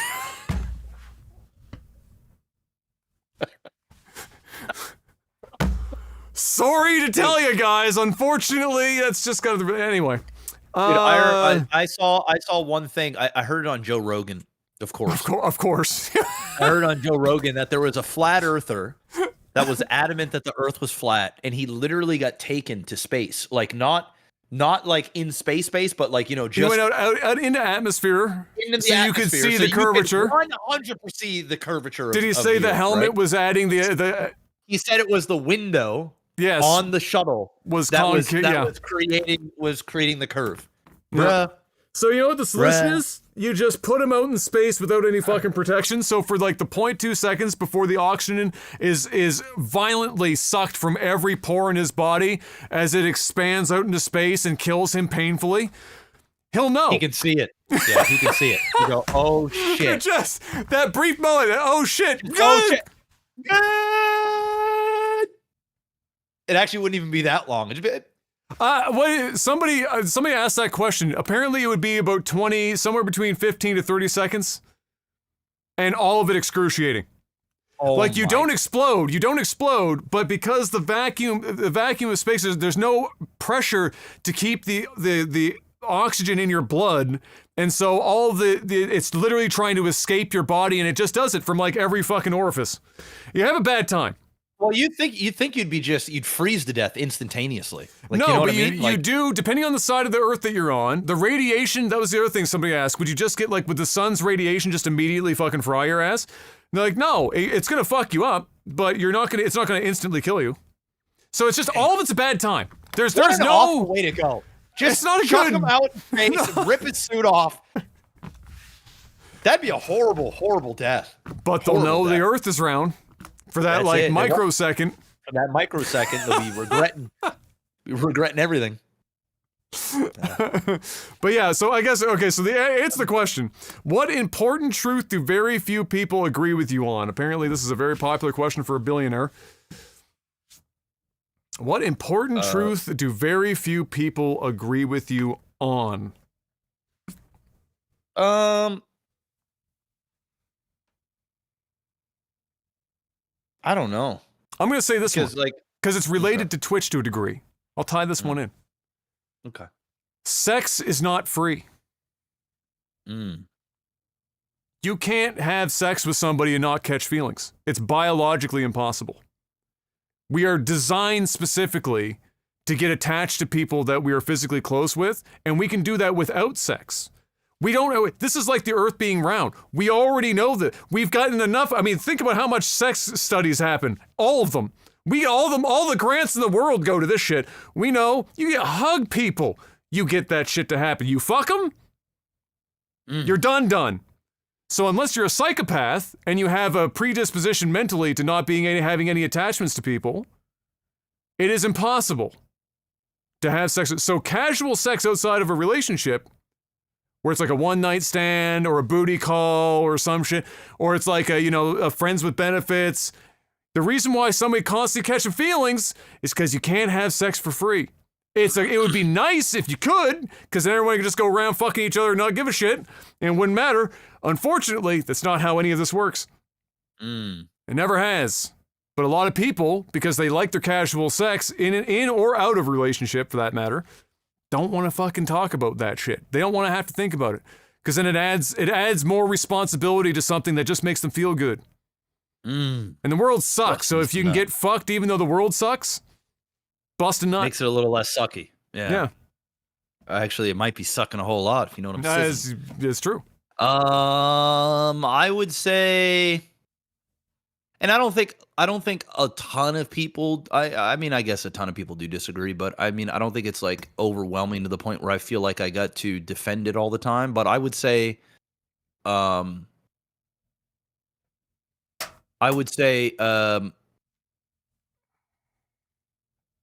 trying to figure out a way to frame this. I would say, for the most part, everybody has the opportunity to make something of themselves. For some people, it might be more difficult, but everyone has the opportunity. Oh, yeah. 100%. There's no doubt in my mind that depending on where you were born, what maybe disabilities or not, or anything like that. And I'm not just talking about make something of yourself financially. You know? Like I'm not just speaking about just in general, because there's a lot of people that just kind of they just exist, and they blame everybody around them for the position that they're in. And there are outliers for sure. There are absolutely, somebody born in, I don't fucking know, middle of Zimbabwe somewhere in a fucking, the opportunities aren't readily available like being born here. But I truly believe that every single person, just about, right? Well, I'm speaking very generally, but can make something of themselves, can be a success, can shape their own, they can shape their own future. And there's a lot of people that will argue that, no, it's my parents, it's the government, it's my spouse, it's my brother, my sister, it's my my mental issue, it's my whatever the case, and there's a valid, those are all valid things, and I'm not saying that those can't be a factor, but you can make something of yourself, and I believe that. I truly believe that that's the truth. It's just some people just have to work harder, and they it doesn't mean it's gonna be. It's not. Yeah, it doesn't mean that everyone has the same path, Yes. or that it will be the same difficulty for everyone, but Correct. it does mean that everyone has an opportunity to do it. It's true. Yeah. I agree. I would agree. Last one before we move on to StarCraft. My back is starting to fucking go on me here because I'm old. The Jubinator. TikTok style ads are infecting YouTube now, and I can't stand it. What are some trends in modern society that you hate? I mean, that's definitely a good one. Fucking TikTok brain is fucking godforsaken awful. I mean, some trends that I just hate. I think the biggest trend that I hate are these AI female companions. companion things that you're seeing, like they can farm money and stuff. Like they're like cam girls, but they're AI, and they're just ran by some dude somewhere. Yeah. I think that's pretty horrible. I'm gonna say you touched on this a little earlier in tangentially, but and this is this is across a lot of the social media platforms, but I would say it's the most prevalent on YouTube, is the really, and I know this word gets thrown around a lot, but I'm going to try and use it in a way that is perhaps more accurate here. I'm going to call it ironic toxic masculinity. I'm calling it ironic because it's under the guise of trying to be YouTube dads. The dads that these kids don't have at home or whatever else, teaching them how to be men. It's the alpha, sigma, kappa of whatever other fucking random like letter of the alphabet you want to slap to it, male or men. And then the subculture below that of, again, you mentioned this before, of the burgeoning success of these, podcasts and other shows where it's just a bunch of dudes getting a bunch of girls on to just basically completely dismantle them publicly and talk about themselves like they're the greatest gift to mankind, not just themselves, but men in general. And if I hear one more motherfucker say, and for as much as I can appreciate what, perhaps what good Jordan Peterson has had in some sense, how many red pill for you, bro? not necessarily. I've never agreed with everything that he said. I appreciate a lot of what Jordan Peterson says. I think Jordan wakes up and has some very interesting days recently, for sure. But I don't think he wakes up and is like 90% of what comes out of his mouth is insane. He has gotten salacious. I think that's become that's more of like a part of his cult of personality that he's built more than anything, because he wasn't like that originally, even when he was still speaking his mind. So I think there was like money will change you, fame bro. has Fame and formed money him for will change sure. you. Yeah. That being said, I like what I mentioned him because like if I hear one more dude say how many female bricklayers are there, I'm gonna fucking lose my goddamn mind. Like could society function without without men? Like, who's asking these questions? And then having the girls sitting there like they're gonna like answer that question, like, and they're asking like 23-year-old girls that have worked like 2 fucking jobs at Starbucks. They're like, can can society function without men? And then the whole thing is for them to say, because they're like women, they're trying to be empowered. Like, yeah, I think that women could pull it off. You'd be like, well, how many women are working in the sewers? How many people are bricklayers and infrastructure people? It's just what it is it's just like, it's so combative for no reason. Like, it's not progressing a conversation anywhere. All it is it's bringing people on to make them look stupid And it's doing it with the tribalistic men versus women thing that doesn't need to fucking exist. And it all started, a lot of this genesis was Jordan's upcoming on YouTube, where he was discussing what the difference between equality of outcome and equality of opportunity. And it spun out into this fucking and melded with the alpha male that's now Sigma. Sigma's a new one that's become this weird fucking, what I would call YouTube. It's the Andrew Tate thing, right? YouTube like the Andrew dads. Tate, they spawn. Yeah, it's the whole Andrew Tate. There's a bunch of dudes that are just trying to. They're being YouTube dads right? and milking kids for so much money. It's insane. It's fucking bonkers. That's probably my number one thing right now is that there is just like and just a completely unhealthy relationship with discourse around men and women's roles in society.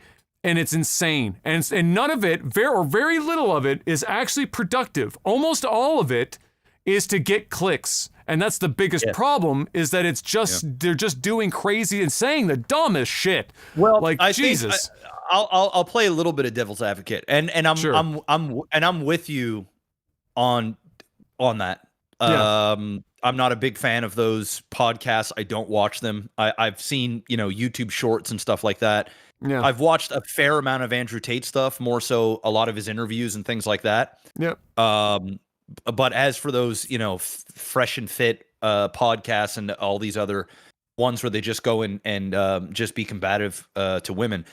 But I will say that a lot of those conversations come off the backs of how those same women think of men. So, you have these guys that do exactly what you said. Hey, could you live without men? And they'll be like, well, yeah, I'm independent. And he was like, oh, okay, well, the car that you drive, who built that? Men. The house that you live in, who built that? Men. The roads that are being paved, who paved those?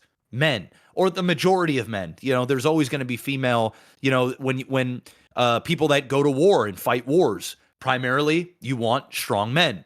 There's tons of strong women. I get that. And I'm not agreeing with all of the things that they're saying. I'm just letting you, I'm giving the people that are listening a background as to the arguments that they're making. But a lot of the times, the reason why they're making those arguments is because the women that are on those panels are a lot of women that are doing the OnlyFans, that are in porn, that do these things, and they say that they don't need men, and that men that are basically, they're toxic, they don't want them, they can survive without them, they should be able to sleep with as many men as they want, and why is it that the good men don't want them and they only deal with dicks and things like that? And these are the arguments that they have, and both sides are extremely toxic. Like, both sides are just, it's a fucking clusterfuck of fucking stupid. But I will say that in the part partly that I agree with some of the messaging that somebody like Andrew Tate or some of these other dudes say, but they just take it to a whole nother level where you just can't agree with what they're saying, because they're saying it. I don't know if they're saying it because it's the image. I think so. I think they're just playing up on the whole. They're selling a product. They're selling a product, right? But I will agree with that men in 2024, 2023, 2022, 2021, 2020, 2019, 2018, a lot of them are soft. Very soft. And there's a lot less men. And this, even some people will be like, well, what does that mean, Jeff? What, we could get in a debate about it. We're not gonna tonight. We can in other podcasts if you want. But like, there's a lot of soft men.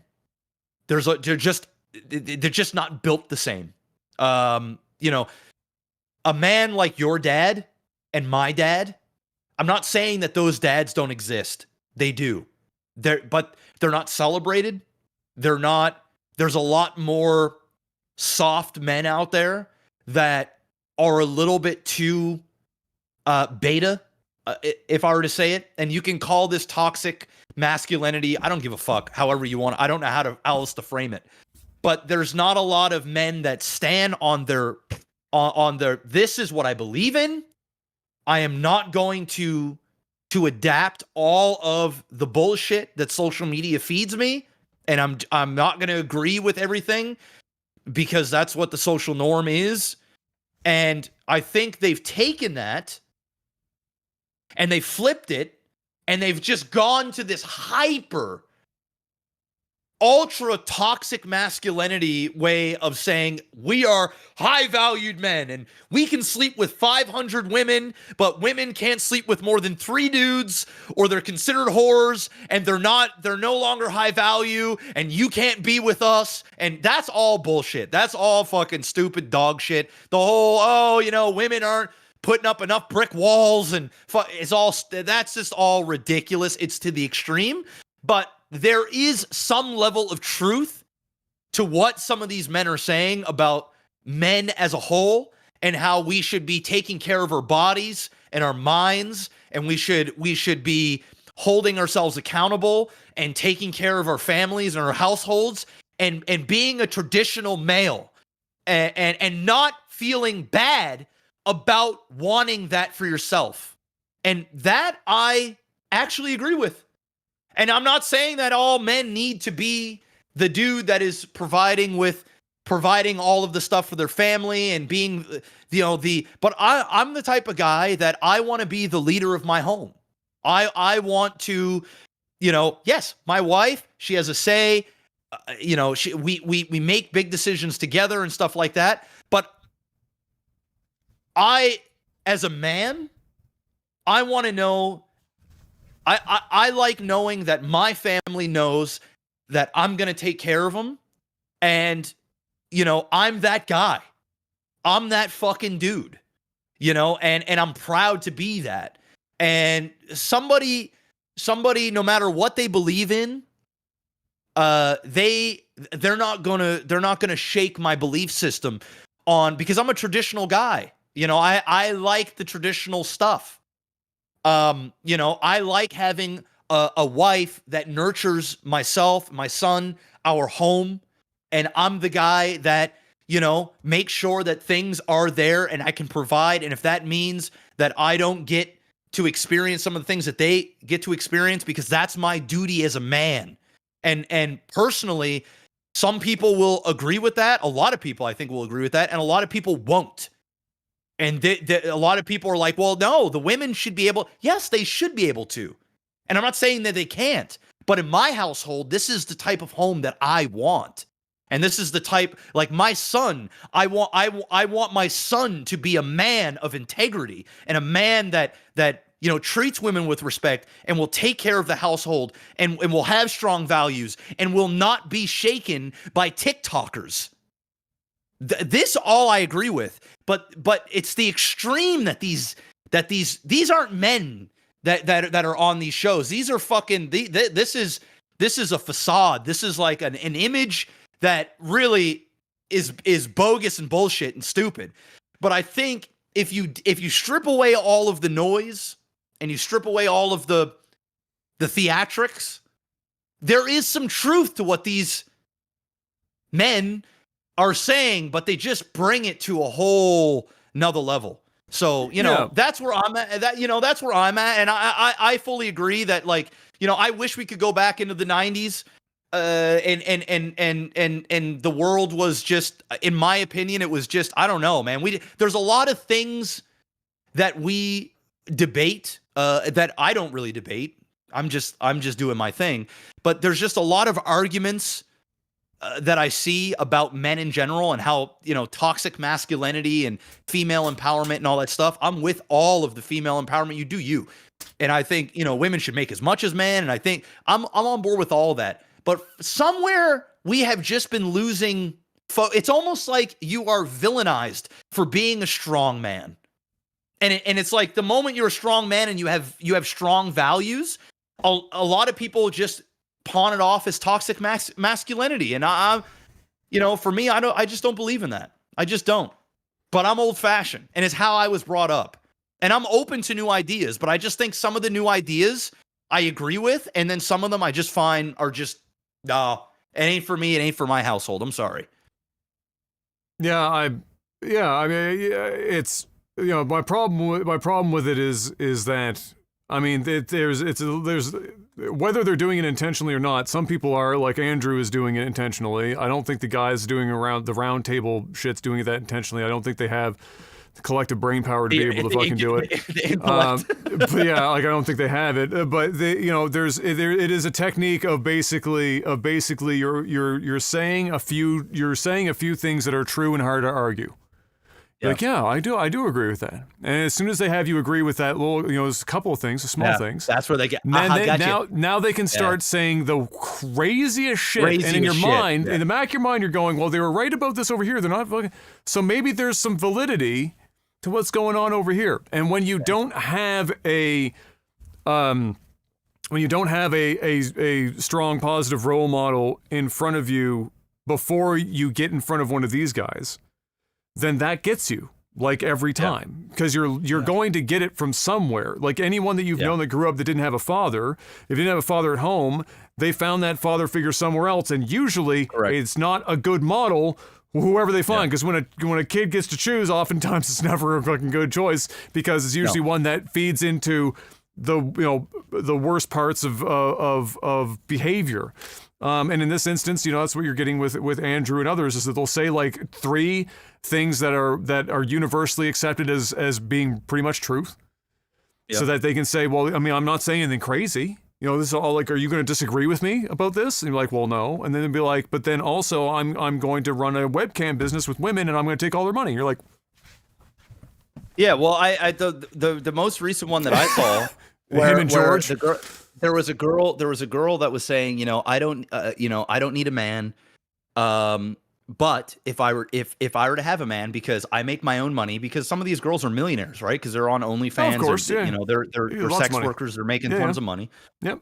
And some of them aren't sex workers and they make tons of money. Like, I don't know, maybe they have like their own business and stuff like that, and good on them.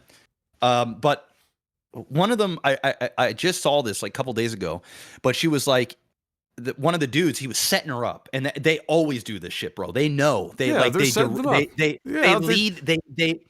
put them on a path, and they hold their hand, and they're agreeable with them. Yeah. They start agreeing with them, so that the girls, they let their guard down a little bit, and then they release the trap card.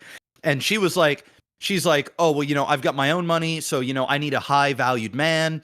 My man needs to work, or my man needs to make at least $150,000 a year, needs to be at least 6 foot tall. Is this where they pull out the app and go, that's exactly 0.02% of the population? I did see that. I did see one of those, but she was going through a list, and the girls on the table were like, oh yeah, and at the end, right, she's like,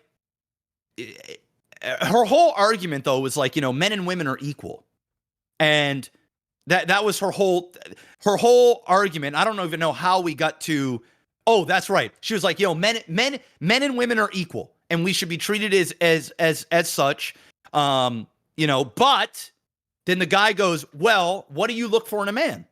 And then she said, okay, well, he's got to be at least 6 feet. He's got to make X amount of money. He's got to do this. He's got to do that. And she had like a laundry list. It went on for like 45 seconds of all the things in order for her to commit herself to a man, because she liked, having sex with whoever she wanted and being a free spirit, and she's independent and she can do, and I'm not against all of that. You do what you want. But he's setting her up, and she's saying all these things. And he goes, okay, all right, well, we're equal, right? And she was like, yeah. And he was like, okay, well, do you not want a man that makes more money than you? Yeah. Okay, well, do you want a man that can protect you? She's stronger than you? Yeah. Well, do you not want a man that, is going to take care of you, is going to provide for you? Yeah. Do you not want a man that can do X, Y? And he was going on and on and on and on. And then he goes, well, what you just described is somebody that is actually not equal than you. They are higher value than you. They are better than you, essentially. And she was stun locked, right? Because she didn't know. She was like, oh man, she like just walked into it because she's saying all these things and he's, and she's, and I'm like, well, I see your angle that you're going here, buddy, but it's an extreme. It doesn't make you a better person. It's a logic fallacy because men value different things than women value. So men value status. Women. Money. In women, they value beauty, they value nurturing, they value that you're going to carry their children. It's that side. Men will marry somebody that a woman that makes $32,000 a year because the money is not the important part. But for women, money is the important part. So for him to say, well, we are not equal because the man makes $150,000 a year and can bench press a truck is one of the dumbest fucking arguments I've ever heard in my life. But then again, I don't think they have collective enough brain cells to understand what they're really doing.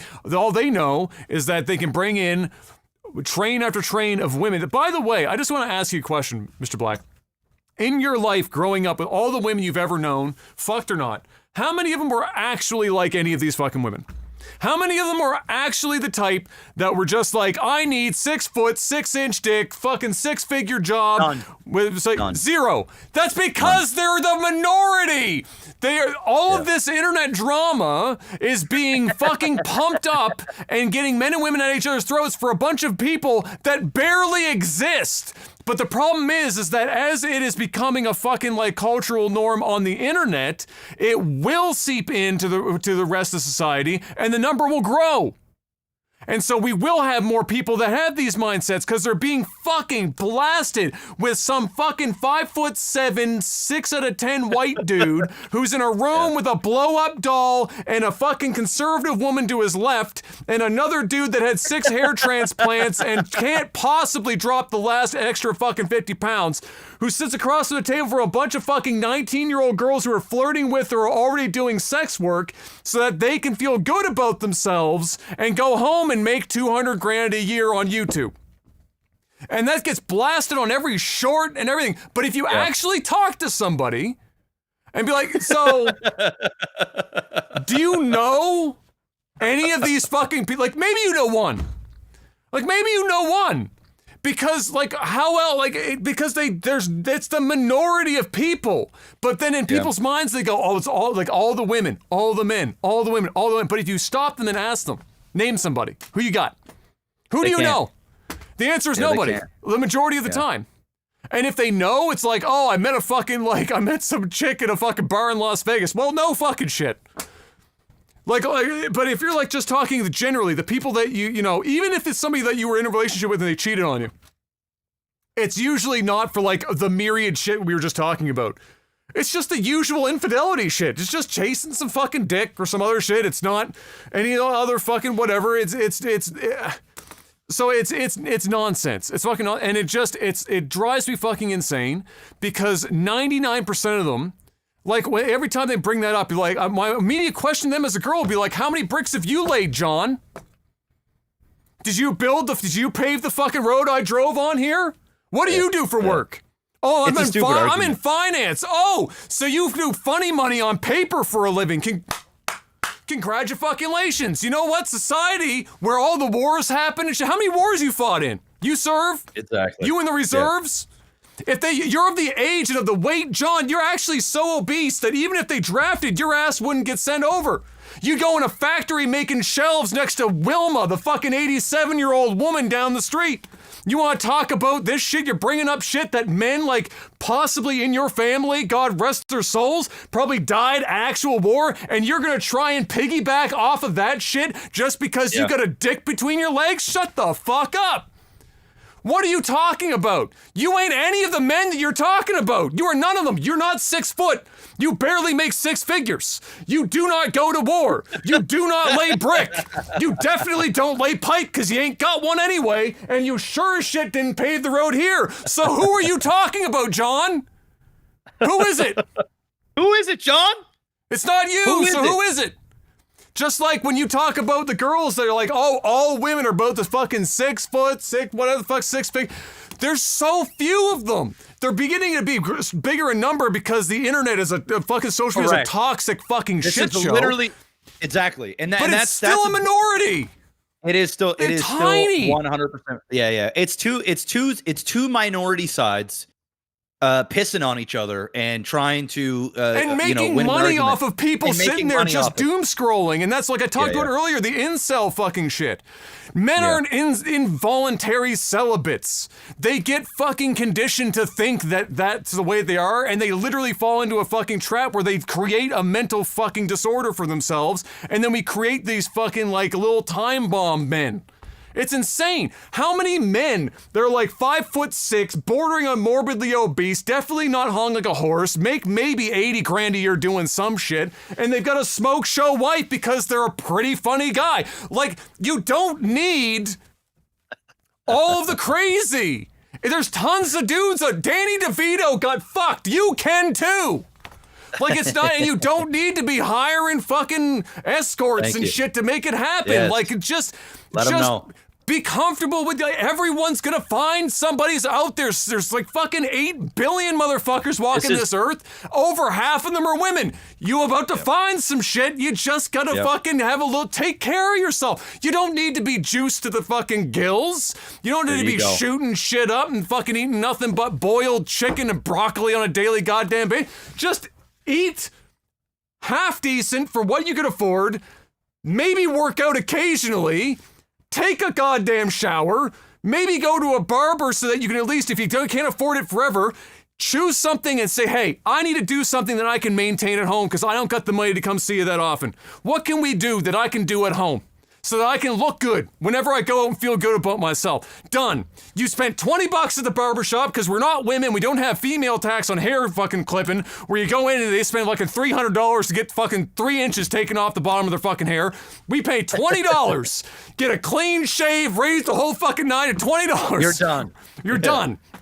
They get you done up, you go home, you learn how to do it yourself. Or maybe you're lucky like me, you go bald, just fucking take the... Done. Figure something. You're literally saying, you're quite literally saying the shit that I was just saying. We're you don't, but when the people can go on social media, they go, I can't just be in shape. I have to be absolutely yoked. I have to like my life has to be, I need to get a kitchen scale so that I can weigh the chicken breast that I'm going to put in this pan with Pam spray to save 3 calories. I need to do, like, if I don't do that, I can't possibly get to my end goal. And I'm not saying then they you just can't don't do it. And then they just don't because it's too so hard. Ridiculous. It's too much. Exactly, it's too much. So then they don't do it, and that's what I'm talking about. And that's you literally nailed it. That's what I'm talking about. The type of men that we're starting to see, and maybe it's just because I'm on social media all the time, but like it's soft, and it's a lot of this fucking content that's out there that is just draining the confidence of all these men. And they just think they're not good enough. And the cold hard truth is they are, and they don't need these fucking ultra toxic masculinity men trying to give them the blueprint to be a man. When in reality, it's literally what you just said. It's just the simple things. It's the small things. And that's just where we're at right now. So I agree. I'm changing. I don't know how we got here, but I'm changing my answer to the same shit that you just said. I have to. I actually have to, because it's noise. It's all noise. It's bad for women. It's bad for men. It's bad for men. It's bad for everybody. It's bad for fucking everyone. It's fucking goddamn terrible. But like that, and that's the question I ask if somebody ever gets in that conversation with you or whatever. Just what I would say. What I would say immediately is, okay, who do you know? Out of everyone you know, who is like this? Yeah. And 99% of the time, how many bricks did you lay? Yeah, they're gonna have to think so hard, or just lie to try and find, or lie, where they'd be like, I knew this one chick. No, you didn't. Yeah. No, you didn't. You're just making shit up now. You definitely do not. It just does. Like it just does. Like. So that is definitely, I would say, my number one. The trend is, it drives me fucking crazy, and unfortunately Tate's at the fucking top of the goddamn pyramid for that one. That dude, I don't even think he's the worst. I actually don't even think he's the worst. I think some of the spawns that he's spawned, they're even worse than he is. He's bad. Why I call him He's the bad, worst buddy. is because even though like if you take his entirety of his current message, because his message has changed pretty fucking goddamn dramatically in the last like 2 years. Well, I mean, he's under a lot. The man was in jail for a while. He's in jail, right? You know, so you know. But his reach is infinitely bigger than all of them. So like he could do a bajillion paper cuts. Is way worse than one dude punching you in the dick, right? Like it's like the impact is just like one punch versus a million paper cuts. I'm taking that one punch every fucking time. But Andrew Tate's fucking reach is insane. It's fucking. He was the most searched man on Google, for Christ's sake. He went from an average kickboxer that had above average run for a couple of years in his career to taking over the goddamn internet and having a bunch of 12-year-old boys in school talking to their teachers like they're fucking whores because Andrew said it was okay under certain circumstances. That's kind of where we're at. That's fucked up. That is fucked up. And I can only say that because my cousin Ben is a teacher, and he has to see this shit. Young boys coming in, acting like an Andrew fucking Tate. And they don't take away the shit that you were talking about where it's like, well, if you strip away the fucking this and the that and the whatever, you just look at the very core of it. They don't see any of that shit. They see Andrew's like 7 women, bitches on my dick, billions of dollars, the Matrix, Neo. And then they go into school and they fucking like, that's the shit they latch on to. And he knows that. That's the stuff that's selling it. But then when you see it, then he can say, yeah, well, all I'm doing is preaching about being healthy and being the protector and being the this and being the that and whatever. It's extreme. That's the part. Like, it's the shit that he tacks on to sell millions of dollars, hundreds of millions of dollars in online with the dumbest names. Or what is it called? The fucking Academy. Hustlers Academy. Fucking man. So like that's that shit drives me. And what pisses me off is that what about him is that I know he knows what he's doing, and I know that he's capable of being better than he is. He's intelligent. He's not stupid. He's a very fucking smart individual. His dad was smart. He's smart. His brother's smart. They're all smart men. You can't get to his position without being fucking smart. Without being smart. Yeah. And he knows exactly what he's doing. And I know that deep down, he doesn't even believe all of the shit coming out of his mouth.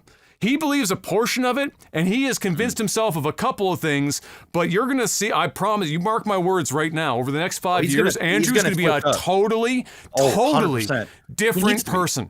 Yeah. Oh, yeah, he needs to totally different. I mean, especially now that he's super famous, he's made all of his money, he's been under scrutiny. He'll do, I believe, I'm with you on that. I think he'll do a 180. Oh. And I think he'll spend the next decade redeeming the image that he put on himself. To almost try and erase it without ever admitting that's what he's doing. And he can't ever admit it to himself. It would ruin himself. He'd have to have therapy for the rest of his life. He's gonna have like a moment where he's gonna change so that he can at least convince himself that he's made some good. He's making now a positive impact instead of a wholly, a net negative. But that it's gonna fucking happen. But that's definitely my answer for that one. It drives me crazy. I can't stand it. And I can't wait for that trend to be just fucking done. And it's time it's coming. Time is coming. My hope is in Gen Z. Gen Z is aging now. They're in like their early to mid 20s, and they're getting their world experience now. They're out of school, they're out of university, they're starting to see real world, they're actually interacting with people, they have to. And they're getting out of their fucking screens for a little bit longer than they were all the way through this time. And they're going to start to see the cracks in some of this shit and go, wait a minute. I hope so. What's going on? I don't have a whole lot of confidence in Gen Z, but I hope so. I have. They're smart little fuckers. And Alpha will be even smarter still. And it's because it's the dual-edged sword of this shit. Crazy smart, very early. Parenting's going to be a fucking god. You already know this. Parenting's already going to be a nightmare. These devices can make the knowledge and shit that they're going to be able to have access to and know and wield and throw back at you at the age of 4 that we weren't doing until we were 12. It's fucking insane. And you have to be able to, as a parent, get through. And you know this, and you're going to find out more as he ages. The challenge is not them seeing it; it's how to get them through it, adjusted to be able to filter it. So that when they do hit 25, they're not insane. That's the trick. Because they're going to be smart as fuck. They're all smarter than us already. I promise you that. I feel like a fucking idiot when I talk to Gen Z, like 25-year-olds out here. I feel like a fucking moron a lot of the time. Unless I'm talking about a computer, because for some reason, well, they only know touchscreen. They don't fucking know what a computer, they can't fucking do anything. They're useless. But like outside of that, like it's just like with us. Like I had this discussion with mom and dad the other day. Just like with us, when we were in school, you know, for us, you know, as education has to evolve, even though it hasn't really evolved fast enough to go along with everything, you know, what we learned in high school was what my father would have learned in university. True. Everything is accelerated now, and we're getting to the point where there's so much density of information that we can't learn it all anymore, and we have to start rethinking how education happens. And it's difficult because you have to balance the fine line between when do you give it up to a child to be able to start making decisions about what they feel like they would like to do so that they can start training in these things, because we have to be so advanced now. It's not as simple as swing hammer, build frame. It's not just program basic. It's get into programming, know 10 languages, be able to do all of them. New one comes out, take knowledge from those, learn how to sort of kind of do it, but the language is so abstracted, you don't know how everything works under the hood, but you gotta do it anyway, because everything moves like this. Mom and dad? Nah. Mom and dad was like, we're learning arithmetic because you're going to the grocery store and be like, well, if I have 6 apples and I take away 3 apples and I get the fucking, like, everything away. It's a different world. And dad's a fucking smart dude. He did metallurgical fucking analysis for the military. But what he learned in school is a different animal. Oh, we're getting somebody at the back door. Yeah. Bedtime? Let's wrap it up. Yep. All right. So it's different. It's way more fucking challenging. And it's going to be more and more difficult to just get kids through adjusted. That's the challenge now. Is it's one thing about the information they have at their hands. They're going to be smarter than us. But it's how to get them through to adulthood adjusted. And critical thinking is more important now than it ever was because of that. Because it's the only thing that's going to get them through it is being able to teach them how to do the sorting themselves. You can't stand over their shoulder and see what they're looking at 24 hours a day. You have to be able to teach them how to critically think their way out of any circumstance that they're seeing online and ask themselves important questions before they start actually digesting and believing or starting to espouse values that they accrue from a phone. And on that, ladies and gentlemen, that is another Techno Podcast. Woo! That was a high note. Jeff's gonna go say goodnight to Kai. I am going to get ready to edit this fucking absolute mammoth 3.5 hour long podcast. This will make up for the fact that after next week we will be away for the holidays, and so you can split this one up, maybe save it for later. But if you're at the end of the podcast now and hearing this, I guess that doesn't fucking matter. You've already gotten to the end. We are gonna go and do that. So until we see you guys next week, thank you very much for coming by. Hopefully you had a good time. And until we see you again, do us a favor. Have a good morning, afternoon, or evening. Stay safe. And peace! Hey!